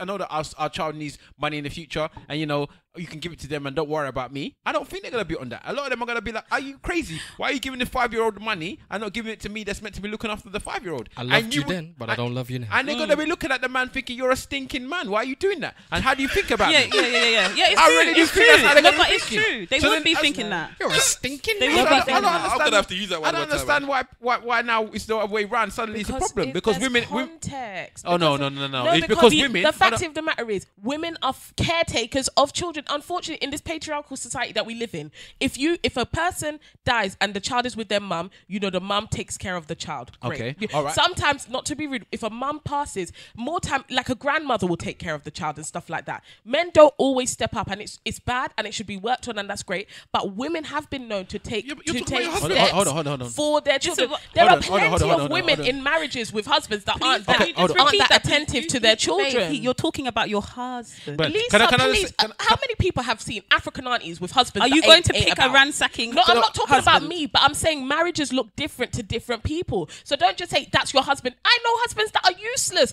and I know people that I've never seen their dads. Okay. And he's married to my mum though. He even comes home and sleeps, but he doesn't do anything. Okay, but I should give you my money and hope that you'll treat our children. Please. Let's go to the stereotypical thing that you're talking about regarding that part there, yeah, then, right? Because you're saying, okay, women are seen to be the ones that look after children and blah, blah, blah, yeah? But they're also not, then, if we're going to go with that stereotypical way of thinking, they're also not seen to be known as the breadwinners, yeah? So they don't know how to make money, right?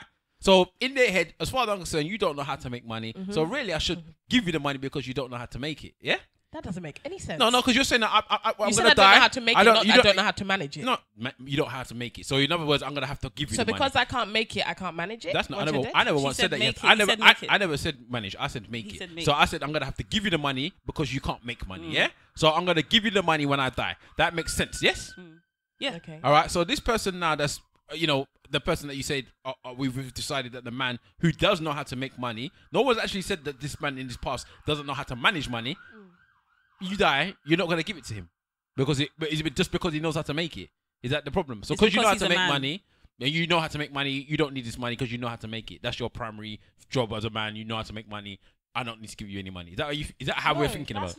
That's not how I'm thinking about it at all. So then how are you thinking about it? I'm thinking about it because I said is that marriages look different to different people. There is no blanket way to be man and woman or say, that's your husband though, so make sure your life insurance is signed to him. Some people have husbands, but they know them to be like, you're not that great with finances. But what if or they you're are? not that attentive. If you are, then they would be signing over their P's. Well, not really. Or Some maybe they are. don't I'm saying different, of course, but I'm saying you're talking about different people, and that's all I'm saying. Right. Relationships look different, marriages look different. Yeah, like I know people whose parents, like your mum's passed and your grandmother's raising you, but your dad is about.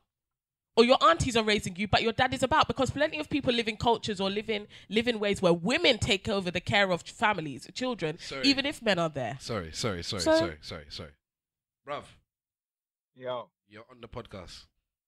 You know, I was wondering if you guys are still recording. We're still recording, What's going on, bruv. people? Big up, Mr. This Wolf. is Mr. Wolf in the building. Hello, guests. How's the guests doing, man? I'm Really glad well. you guys Doing came. right. They're treating us well. The sisters argue like Wahala and stuff, man. Oh, for real? Oh, we haven't even explained your relationship yet. Yeah. We haven't explained their relationship. But anyways, Karen, what are you calling for? Is a party popping? The party's popping, but I'm being a bit of a party pooper because I'm tired, bro. So I've come to sit in the car and stretch my legs a little bit. I've been up since 7 and I got about 3 hours sleep. Oh God. But I'm assuming that you guys have spoke about the polo event. Yeah, of course we did. We did a brief thing, yeah. But you go and throw your little 2 stone in there. Yeah, no, it was a fantastic event. You know what? I don't know if any of the listeners or anybody there has ever been to a polo event before. I've never been. No. But it was something different. A whole load of lovely looking black people, dressed well. I'll put it in a different way, but yeah. Yeah, dressed well. You know, everybody carrying themselves well. It was elegant. There was helicopters after. Was you there for the helicopter? Yeah. I saw that. And let me tell you, you see CK Flash and those guys, they tore up the decks, bro, because nobody wanted to leave when they were doing the music, man. Everything from junglist to drum and bass. And there was a guy he was playing a saxophone. He was Afro beats. Yeah, he was playing saxophone to Afro beats. This is how you know it was an older crowd, because he was playing music for people in their late 30s, 40s, and we would enjoy it. That's cute, though. Wow. That's why. It was deep, man. Is that what you called for? No, I just called to disturb the party a little bit, you know. I didn't want to miss another podcast, so I thought, let me just lay. Be quiet, man, because you could have been here. Same way we both went to the same place, and two of us left and came here. I couldn't. Yeah. Hold on. Are you staying there though? I know you're saying you're tired, but are you staying there? I'm gonna stay until the end. Yes. All right, and we're wrapping up in about 20, so I'm gonna text my missus and tell her she ain't seen me tonight as well. I'm coming down. You're gonna pass through. Yeah, it's getting really busy. Yeah, I won't lie. Just put my name on the door, man. Let's let them know. Stab is coming. You get me? You still got the wristband? Yeah, I got a wristband on. Yeah, just keep that and you'll walk in. All right, then I'll see you later. All right, guys. Enjoy the rest of the podcast. Bye. All right. Yeah, you slag. Peace. Yeah, man. Well, that was weird. So anyway, my my only contribution to this is fuck you. man, locked him off, boy. That was your only contribution. My only contribution. Sorry, I pressed the wrong button. It's like the BBC in the Walla. That's how they tried to cut me, man. What I was gonna say is I don't know, it's a bit weird. Like, for me, the marriage says until death do us part in it. So all this stuff you're talking about is after someone's died. So the contract's actually officially over. Right. Yeah, but it is. But there's terms and conditions. So Contracts. kick you when your body, if you drop dead there, just kick you off the side of the road. We don't even need to bury you. No, I'm just going by the contract. Yeah, Contract says until death does. But that's not how people operate. Are you co-signing this thing then? That the Doesn't woman operate pass it to the child instead of to the partner, or vice versa. To be honest with you, I'm all right with that. I know I liked you, Simon. The reason why I'm all right with that is because I don't think that has to be about a matter of trust between us two as a relationship. I think if we are in a relationship and we're putting our priorities in the right place, it's all about your children. It's all about your children. It's like a elevated version of Vex money. That's what it is. That's exactly what it is. Exactly what it is. I'm putting my money in my purse. just to make sure that if you do some shit, I got a way to look after myself and my child. That's the Vex money. That's the new version of Vex money. So you're trying to say that's Tasha from Power? In a way. I can't be mad at a situation like that. I think the only time I could be upset about it is if it's something that's done and it's not with my knowledge. I don't know about it. Okay, so if you just turn up. If she's just gone and just got a life insurance policy for her and the child, and there's been no consultation, we haven't had any conversation about it, and I'm living my life and she's living her life, and then I go and find out that she had life insurance, that would be the time when I then start to question the trust thing. But outside of that, if I know about it, no, but if you know about it, of course, you can't knock it. Like, because if you choose to stay and remain in that kind of environment, you've agreed that yes, you're going to hold your peace and your life insurance money, and I'm going to be here and I'm going to do what I'm doing. To me, it makes sense. I don't know. To me, it just makes sense. No, I think it depends on the context of the relationship. How can it make sense? Because you're putting the child before everything. No, but the child you're not, because if you're a 5-year-old child and you get £120,000, let's use a house for example. Let me use a house for example. Yeah. So let's say that some people's life insurance, they don't actually give you money. What they do is they give you enough money to pay off your house, basically. Yeah. The remainder of your mortgage. Let's do it like that. So you get this money through, and then they can actually pay off the remainder of your mortgage. So your husband could have a house that's able to pay off the mortgage, that's his, that's yours, that can potentially be passed down to the child anyway, and everyone's clear. And then all that husband now is working for is for the betterment of the child and making sure that the family is good. He doesn't even have to worry about the mortgage anymore. Or you can give the mortgage to the child. The biggest bill in your life. There. Or you can now give the money to the 5-year-old child who could only get in 20 years later or whatever, 20 or 18 years later. And then the husband still now have to manage the mortgage, the bills, everything. As I said, some people don't understand living as a single father at a time, that he now has to do all of this stuff that he may not have to do beforehand, when potentially now the money that he could have been using the whole point of life insurance, pay for the mortgage or whatever, he could now be going to the babysitter that will be looking after the child. And a quick question: you know, when people get divorced and a guy is supporting his wife, for instance, his spouse, spousal support. Are they allowed to say, "Well, I'm just going to give it to the child"? Do they give it just to the child, or do they have support? Do they give it? So do they? Is an element of it go to the lady as well? You have to give it. No, because the whole sense is, if you give it to the child can't do nothing with it. The mother, which is usually the case, apart from nowadays, with these celebrities, it's flipping backwards and forwards. Simple Simon said, "There's a lot of these black women seem to be getting hit with this Mel B in it. These black women are getting hit with having to pay child support." But anyways. The mother and Mary J. Blige, the mother, usually the case, cannot do anything with the money if it's just going into an account for their child. The child needs to go to school. The child needs to eat. The child needs clothes. The child needs X, Y, Z. Now, yes, that's fine, but the mother needs to spend the money to get these things. The reason you're giving child support is because I cannot afford to do it, to look after this myself. The two of us are meant to do this. You've gone about your business, or I've gone about my business. Either way, you need to contribute to help me to do it. If you're just putting the money into the bank account for the child when they're 18 or 21, it's not doing any good for me now. Now we're living on the streets because I can't afford to live anything. And then the child dies by the time it's 18 or it's on drugs. Because I've got a big family, bruv. That's not gonna happen. The thing is, I think you can't negate the fact that different situations are different. I don't think there's a wife out there seeing a husband, your teammates in this, you're both paying the mortgage, you're doing all of that, and she still goes and does that. The fact is, if a mother has looked at her situation and looked at her child and says, "No, I'm taking care of you," it's because it's because the situation has called for it. Because she's not just saying, "I'm going to take." Faith, please. There is people that just. There's some people that have something before they've even got into a relationship and said, when I get into a relationship, that is what I'm going to do. Yeah.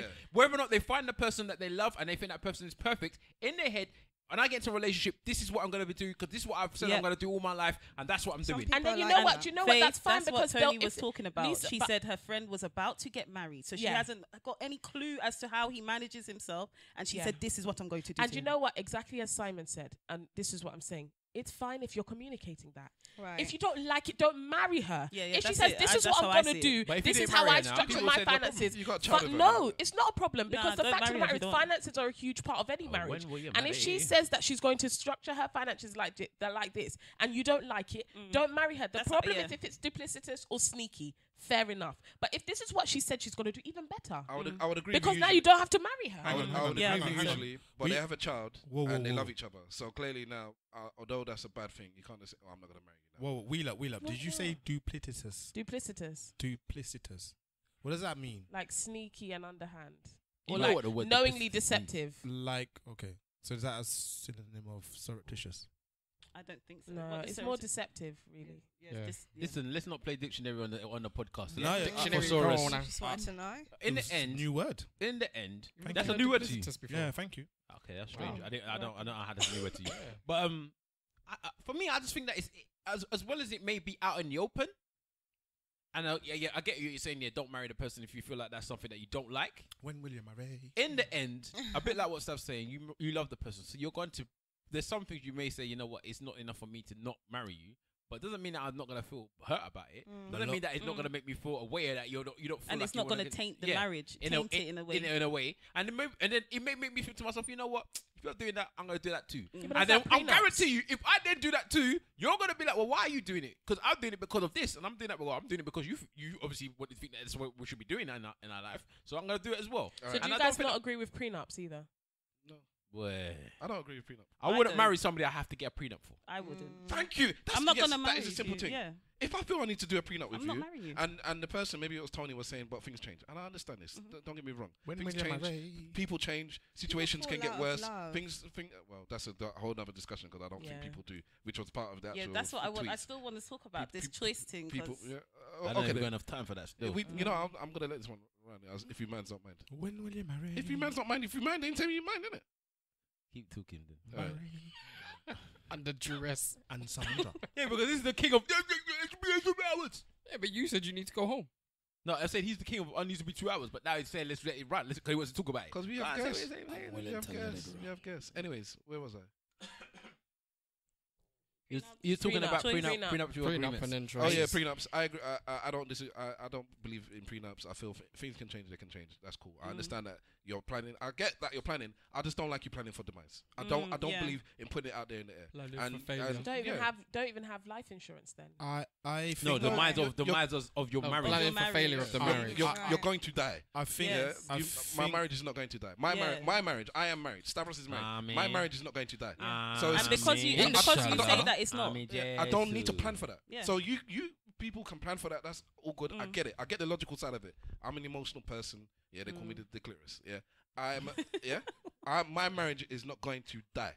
End of. I don't. And it's not. That's your choice. But I think choice to love. I think prenups as a tool have a place, and they have a place for in an untrustworthy relationship. No, not necessarily. I think they have a place for certain types of relationship.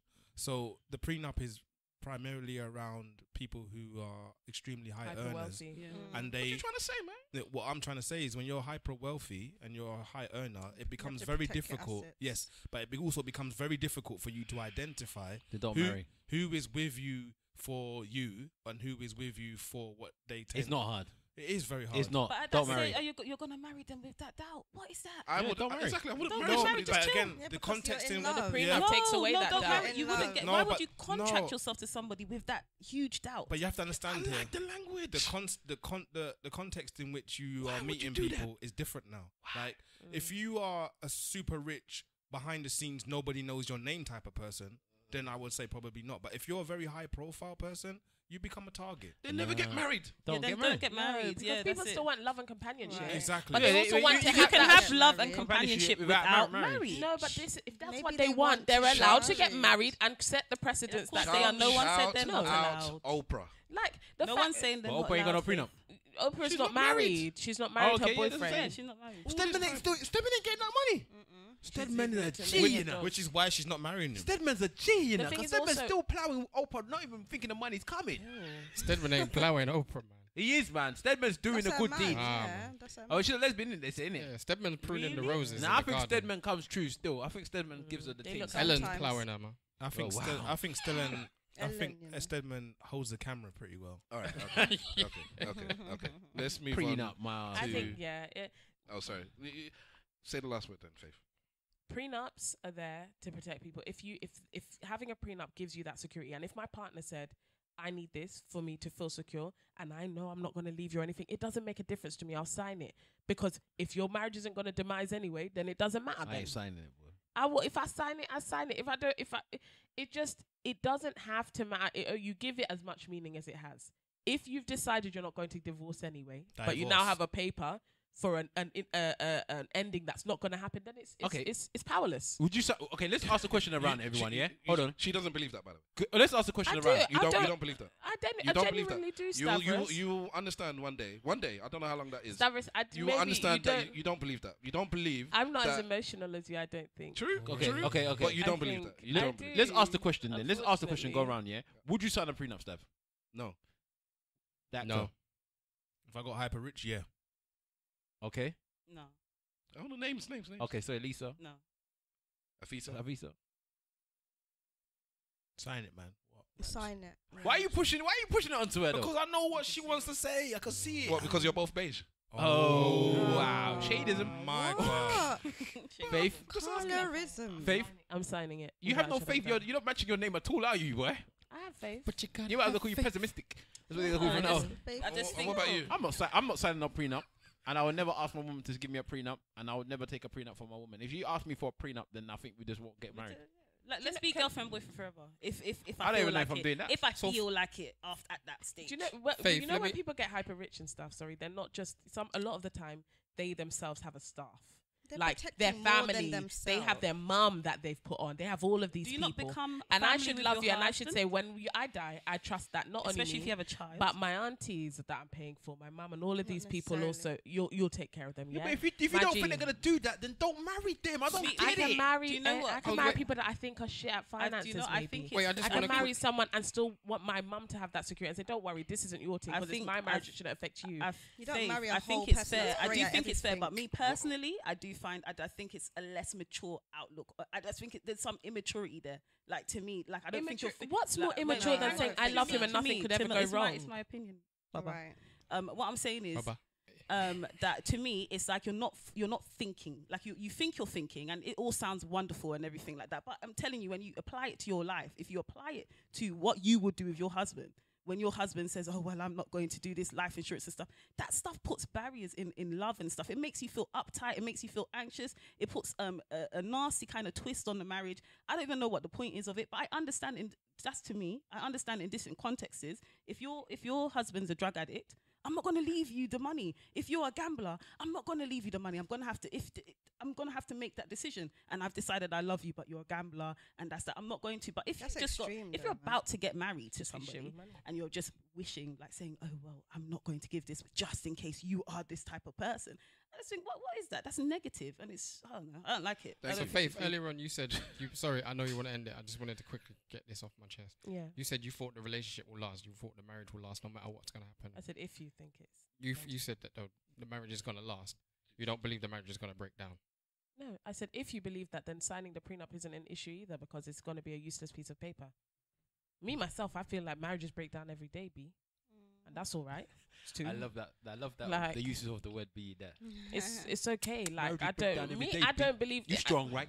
You'll be all right. You'll be all right. Chin up, son. You good, right? I feel like they break down every day. I don't think I think it's sometimes like I think the oh my God, we'll be together forever. It's good. I think that's wonderful. I think that's wistful and youthful and fantastic and hearts and roses. But if papers got to get signed, because marriage is a contract in and of itself. So if other contracts are part of it, then that's life too. Can I have the last Cool. one? Go on. Oh, you do? No, go on. No. You sure? Yeah. All right. Those who say they will, and those who say they won't. Absolutely. That's right. it. Okay. So, Lisa, Cool. Mafia. We're doing this choice thing.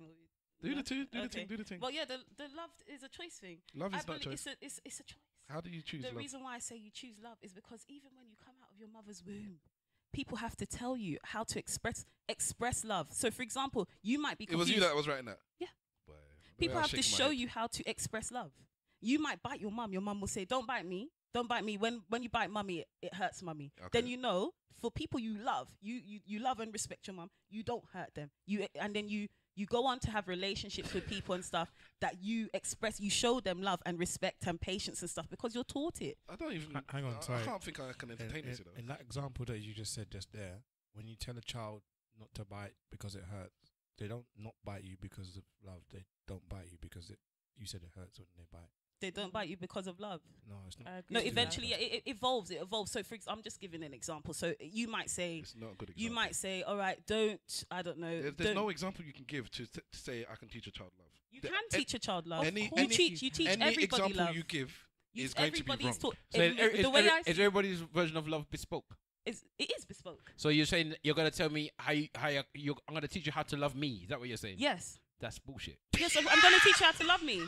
Do you lot haven't heard of love languages? You lot are married. You lot are married and you lot heard of love languages. How's it bullshit? Let me hear how Let me explain how it's bullshit because you can't teach me how to love you.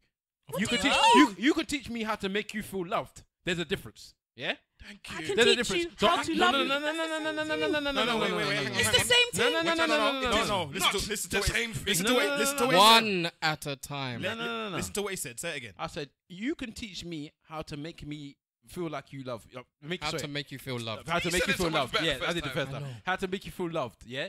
Doesn't mean you're teaching me how to love you. I love you how I love you. Yeah. Oh, I see where you're going. What you're style, getting. Yeah? I get what you're saying. If I do these things, but you're saying to me, if I follow these, that you've made if I follow these 5 instructions, these 5 things. No, I understand where you're coming from, but that's still a choice. I love you because I love you. I love you because I've got my own understanding as to why I love you. But I'm going to teach you how to love me. There's people that hate people in the world but love them at the same time. They don't choose to love them. They do. Okay. They do. Have you not heard of family that flipping want to kill each other, murder each other, and put them in each other in the grave? That's the point. They don't choose to love them. They do. They hate comes because I hate my brother sometimes. Most of the time. Because if it wasn't my brother, I would not talk to this person. I don't get how people that are not brothers to this person, deal with him.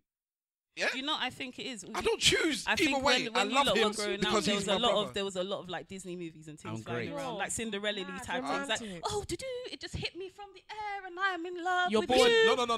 I'm the Stavros. I'm the romantic. These 3 blacks are 3 blacks.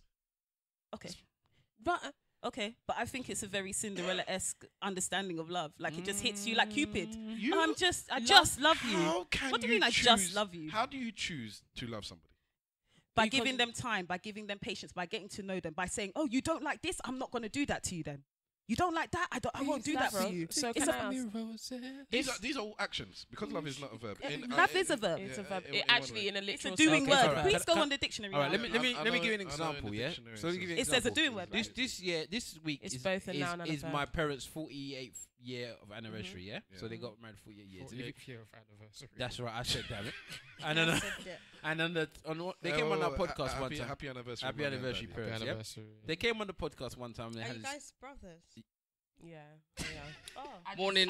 I just guised it. No. They didn't say it. You ain't said it. We had whole discussions about how we're family. This is my brother. He just said it now. No, he said it about 3 times in his podcast already, but it's fine. No, he said it offhandedly, like these are my bros. Like no, he's my brother. It was sounding a bit bro. He literally just said that these 2 sisters are just like Stavros and Wahala on the phone to okay. But anyway, it's alright. It's not a problem. It's no problem. And one of the first things is this when we came in. One of the first things we came in when we said, and when you told me that you were sisters, this is what I said. Oh, like me and Stav. And then we had the discussion about how it's not issue.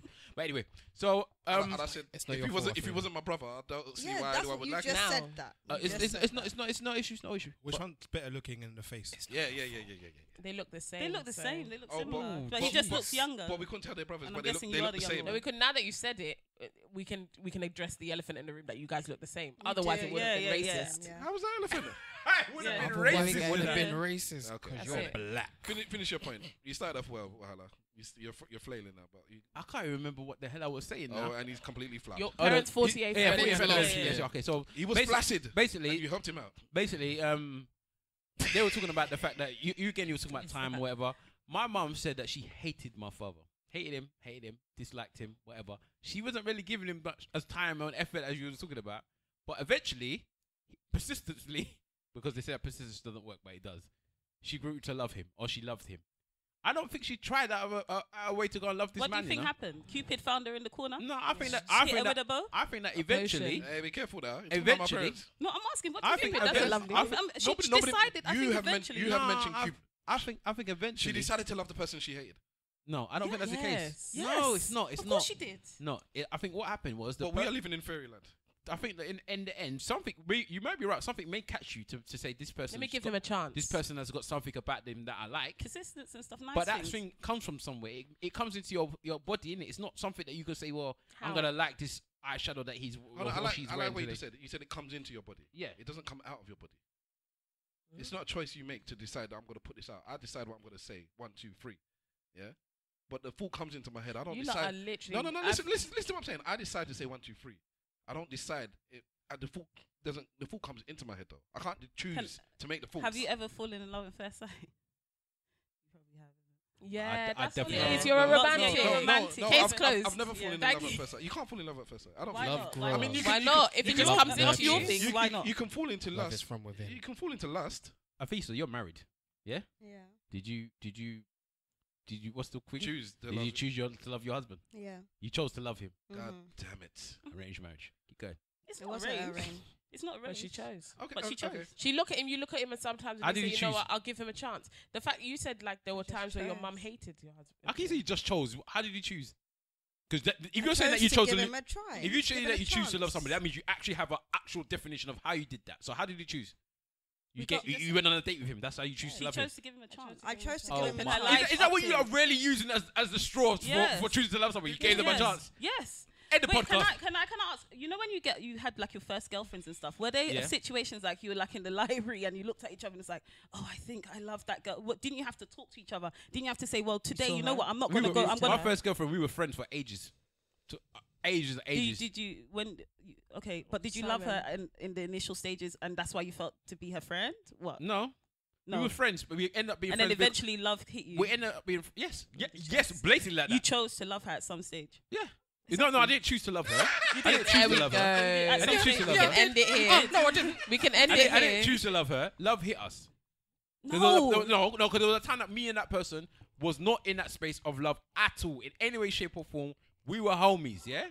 And then at some point in time, our emotions took over us, and it went further from being friendship to feeling like I love this person. Lisa, Cupid came around the corner. Yeah, and he said, yeah, that's it. Cupid struck me. let's kiss each With other. the AK-47. Yeah. So I'm a little bit confused now, but I need to ask a question in order to maybe clarify what's going on here. So I used to be a whore, and in doing so, Slag for life. years, in doing so, you come into contact, especially sexually, with a group of people, and Fellow slugs. fellow slags. So one thing that I noticed, and How do you do slag? How do you do slag? how do you, yeah, good day, slag. Hello. Shall we undress? Shall we disrobe This robe. Yeah, shall and we perform in coitus? Angle your leg there, please. Good day to you, sir. Good day to you, sir. Good day. Before afternoon tea. So one thing I noticed throughout the history of whoring and whoredom, you find that you feel different ways about different people, and each individual person brings out something different in you, and sometimes you don't like a person enough to have a meaningful relationship with them, but there is something about that person that you prefer or speaks louder to you over somebody else who's the sensible choice. In such scenarios, would you say you're choosing to like that person the way you like them, or you just like them that way because No, you I like think them? I think like that's a vibe and chemistry. chemistry Yeah. and all I these think you're things. talking about Yeah. chemistry. Chemistry and a vibe. I think Oh attraction my and God. chemistry. No, honestly, I think attraction and I think I just want chemistry. you to know I'm crying. Because you're old romantic. Let those tears flow. Yeah? I think attraction and I think chemistry. Let's hit choose you. the buzzword It's like there, yeah. sexuality. It's why people will say I'm a man. I'm attracted to men. you can't control that. Attraction and chemistry, you can't. Love, Are you we really can. having this argument? You then? listen to Yeah. Yeah. when you tell me that there are times where you hate your brother. There are times. Yeah, I never told you I hated him. No, I'm saying if a person can tell you because you can hate. You said there were times your mum hated your dad. Yeah. Right, great. Then you get to the point where you say, I have to love them regardless. So you look at them. No, this was before they got together. This is not when they was together. She hated him before. He was trying it. She hated him. I'm telling you now. But then attraction and chemistry hit him at some point. No, which then made them and chemistry. That's a different thing. Because if their attraction and chemistry hit them, she wouldn't have the chemistry caused an attraction. Okay. The eventual chemistry. I think because they didn't have one initially. The thing is as well, like, let's not talk. The fact is, we live in different times now. Marriage and all of these things used to happen for different reasons back in the day. And yes, and our parents' generation got together for different things. And I'm not saying it's not for love. It definitely is. But love looks different for different people. That's the first thing we need to acknowledge, right? Is that both of you are coming very gung-ho, telling people what love looks like. But if three people are sitting here and saying, no, I'm saying, because you're the one that's telling me. Stavros has been saying, it's not a choice. It's not just. If three people are telling you for me it is, then you say, right, cool, good for you getting to choose. Me, I can't choose. Me, I can't choose. I have to love lamppost if it comes. I have to love everything. I just love you now. It's hit me in the chest. And what's that? And if love hits you, if love hits you, yeah, how about if you choose somebody, okay, whatever, Cupid somebody. If you connect with that person and you've decided this is the person you love, how about when another random person comes around and the love hits you? Then you can't control it because I just love them. I just love them now. You think you can only love? That's madness. So do you think you can? This is why you won't be in my will. Are you saying you can't love more than one person? You can love more than one person. You make a choice to. You make a choice to. That's why every people. I'm done, man. I'm done. Me and I've had. You can have situations with people and find a vibe with someone and still decide I'm taken, so I'm not even going to test that out. What's the point? Doesn't mean that. Are you saying you love them and then you're choosing? No, I'm not saying that. I don't think it's love. I don't believe in love at first sight. Yeah, I don't think love. It may happen, but I've never experienced it. Yeah, so I'm not one that ever going to tell you that it doesn't take a bit of time for you to get to know somebody for you to fall in love with them. Yes, I'm not going to dispute that. But what I'm saying to you is, it's not a case of, okay, I'm going to love you tomorrow, so that's what it is now.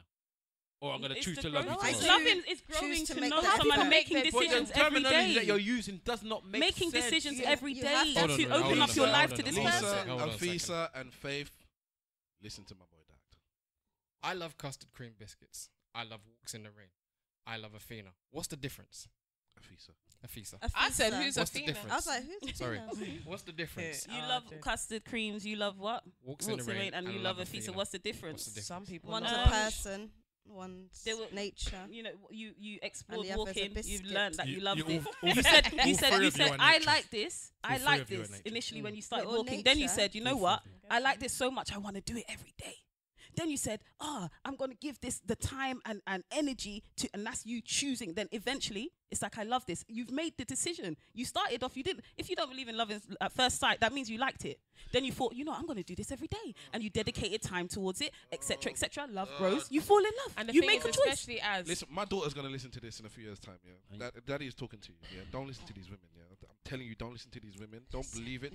You're a woman, listen. Don't go down that road, yeah? You're a woman. You do not choose who you love. You choose how you deal with the person that you love. You can choose to be around them or stay away from them. You choose to make an effort. Can I say why that's dangerous, specifically for women?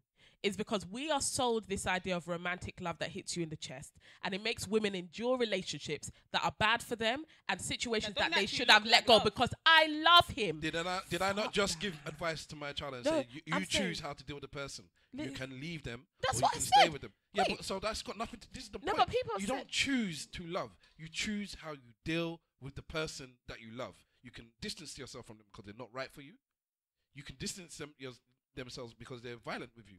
Or you can get closer to them if you feel that's what's necessary. Or you can keep yourself away because they're married themselves. So you basically do you love everyone? Is this like an altruistic person? No, I love everybody. I love a select few people. Beautiful girl. Yes. Big ass, nice detail, okay? So you love a select few people. And what makes you not love the rest? I love big butts and I cannot lie. What? I'm not. I can't do it. I can't do it. Fair enough. We're gonna have to agree to disagree. Love didn't come. You look at for the other people, bro. And you stare. Whoa. The love's not there. Insult me once at a time. Oh, you look and you try and go, oh, sorry, love didn't come for you. Next time. What are you I look at my. I don't know what they're talking about. I've really left this conversation a long time ago. How can you say? The reason I don't love the rest is because love didn't come. Okay then. So just before we go, you it's know what? Preposterous. It just didn't come. It's very deep. It's very deep. I don't. Oh, try them. Sorry. What do you think about Safari getting stabbed and the women mocking him? That's fucked up. Why? Who mocked him? Who mocked him? Well, people mocked him. Trash people mocked him. Who mocked him? Because I want to know what they think. Yeah, but who mocked him? Trash people mocked him. They exist in cool. both genders, and I saw them. I saw women and I saw men as well. Like, why is he washed? Why is he out here snitching? All of that. I saw it and I said, "You're all trash." That's yuck. All right. Yeah, it's not cool. I was gonna say, that since we're talking about love and whether you have a choice to love or not, I was gonna talk about getting stabbed and chilling because you love. No, I was gonna talk about loving Polskis and issues in interracial relationships and what I that's ain't popped got up in time the for all social of that, media. man. No one cares. I ain't got no time, man. Right, We've done that already, though. Yeah, we've been talking No, I'm about talking specifically about the situation because it's popped off in it. The situation that we did the last time was because of that same situation. You lot will need to come on our podcast and then we'll do that part 2. Yeah, we'll do it. We'll do that part 2 on our team. Come on our one. We'll get it sorted and then we'll divulge it into the rest of this thing that you want to do. All right, so until then, don't let love hit ya. You got a wife. You got a wife. Don't look too close. Dodge. It might hit you when you didn't want it to. Shit. I tried. I really don't understand how they think what they're thinking makes sense. Dodge Cupid. But if it makes sense for you, and you're happy with that way of dealing with yourself and your situation, continue to be happy with it. They're going to teach their children this.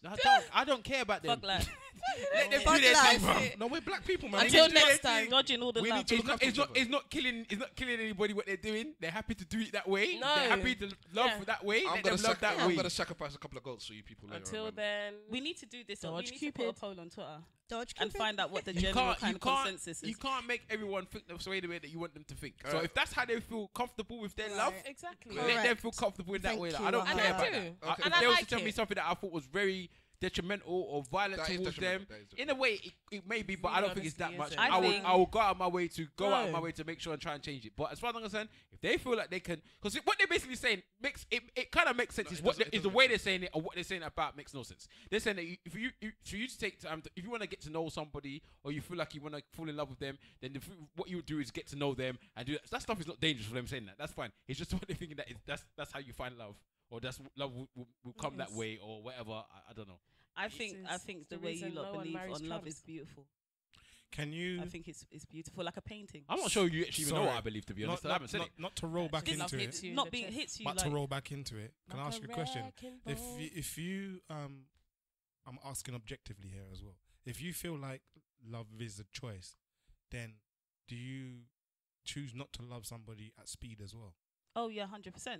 Like for example, for example, me and my ex has recently broken up, like maybe a couple of days ago, and I still love him as a person, as a person. So I have chosen I have chosen to keep him in my life, and have chosen to still give him the kind of time and like you're my friend now, the patience, the feel. I shift that from a relationship into a friendship type of thing because I care about you and the love I have for him, and I want to still care about you. If I wanted to, I'd say we're not friends. I'm not going to chat to you. You do your thing, and I will live just fine. I won't feel like I still love him because I've taken Lisa, that from him now. That's it. You think that if you was to snap your fingers right now, you could not care about this man? No, not right now. So, for example, I can make the choice. So love is not part. I can make the choice every day. Not hand in hand. You know, I don't believe I can click my fingers and not care about a person, but I think that every day. So if I wanted to fall out of love with him, every day I can make the conscious decision. When I get certain feelings, when I get certain understandings in my mind, etc., because we spent such a long time together, to negate them and attach them to different things, attach them to a new man. I can make a choice. It's like now we're gonna shut that off, and I'm going to give my time, my affection, and my patience to a new person. Okay. I no longer love you. All right, you heard it here first, ladies and gentlemen. You can shut down love. You can say I'm not going to love somebody anymore. It just takes a bit of time and a bit of work. Everything does. Because I need it tonight. All right. It's a song by Lisa. There you go. All right. Yeah. I think, yeah, that brings us to the end of episode number 86. Jeez. 86, yeah. They should teach that song in school, by the way. Of season 2. I think they should teach that song in school. Well, I wonder if I'll take you home. Yeah. Would you still be in love? I think that should be a like lesson. 5-year-olds. I think, yeah. Taking who home? Should be a new nursery. No, not in primary school. Did I say primary school? I just said in schools. I said to who 5-year-olds, and you said yes. I was like, okay, I said yeah to a lot of things. Yes. But I meant school. All right, let's say our goodbyes on our church notes. We'll leave the ladies till the end. They'll get their social medias nice and ready to spit them out when it's their I don't time. even want to give them social media. So let's start off with Big Wahala. At Big Wahala on Insta. At Big Wahala on Twitter. Come back to me anyway because I want to salute my woman's thing again. Okay, Simple Simon. At Simple Simon FB on Twitter. I need to shout them out again. I went there again this week. I have eaten at Only Dodo twice in this month already now. That's 83 Turnpike Lane, Haringey, N80DY. That is Only Dodo. It's a Nigerian fusion restaurant. The thing is barred, it's marred, and it's great. Nigerian fusion. Yes. Sounds good. These bastards have gone without me twice now. Both separately, they've gone. No, not just us. We went as a whole family. Yeah, thank you. Without you. Thank you. My sister, my brother-in-law, nephews, nieces, mom, dad, all of them went. Before you go back to they don't love me. The actor. Let me do the promo. So Afro Hair Talk, the practical edition. Again, it's Afro Hair Talk, the practical edition. This is at the 2nd of September at the Strand Palace Hotel, London. WC2ROJJ. Get the tickets from Eventbrite. There's early bird tickets, there's standard tickets, and there's teenagers tickets. This is about learning how to respect your hair. I'm going to get some hair experts in there having discussions and chat about it. My missus will be there. One stop in the building. Check it out. Well done. Yes, big up my sister-in-law. She'll be there. Go and listen to the teacher.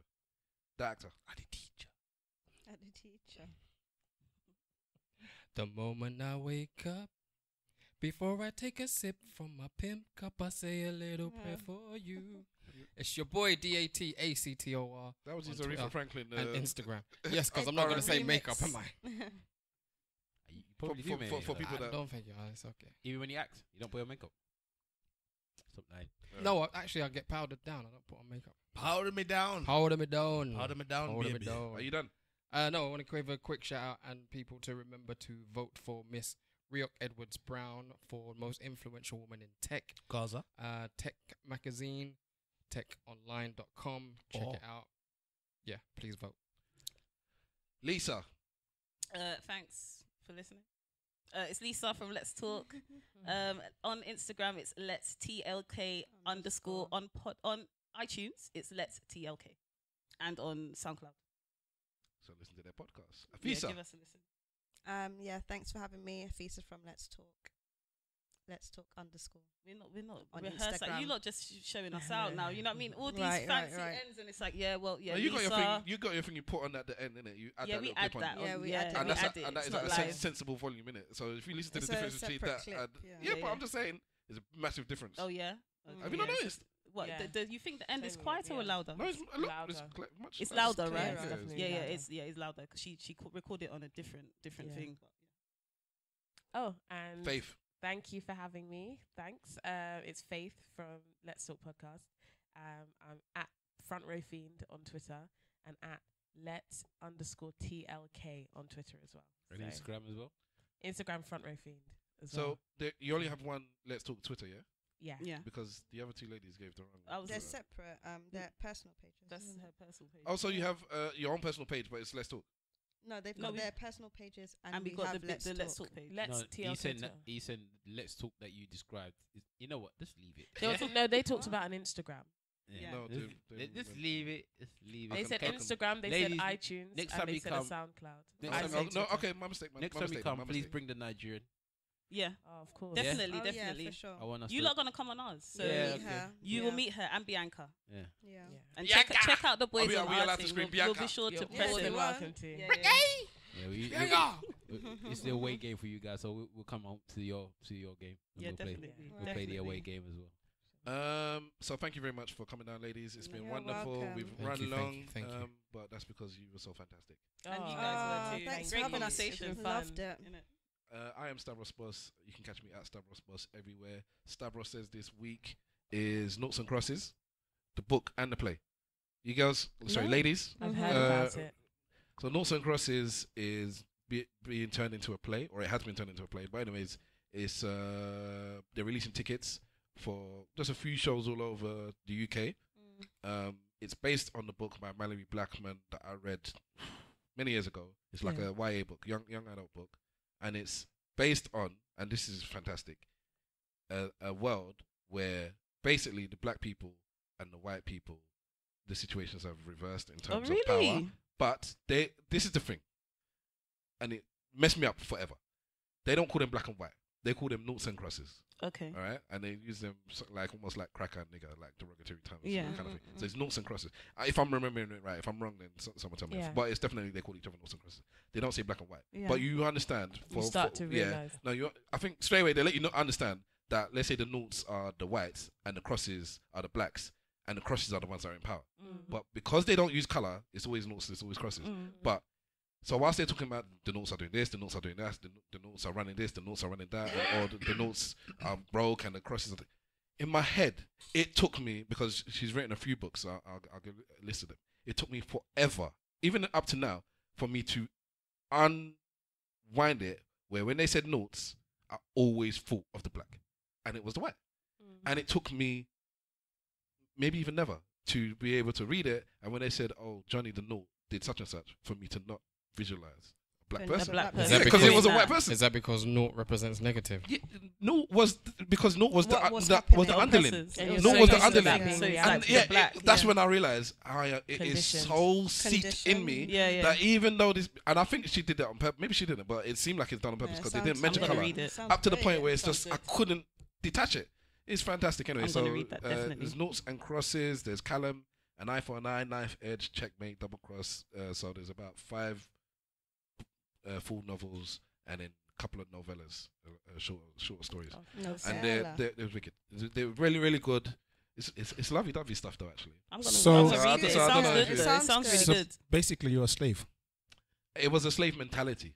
Okay, so that means you're a slave. If that's what you want to put it, I don't see myself as a slave, but maybe in some situations I could be. He's a slave to love. I'm working towards society. A slave to Cupid. To put stuff in. Anyways. Slave for you. There for you. Yeah. You can catch us collectively at ESN Podcast on your social medias. Plug. Join in the conversation. Use the hashtag ESNPod when you are discussing things. If you want to holler at the ladies and say they were right and you guys were wrong on any of the situations, use the hashtag ESNPod and we'll find it. We'll discuss. We have long discussions. It seems like we can do that. So use the hashtag ESNPod.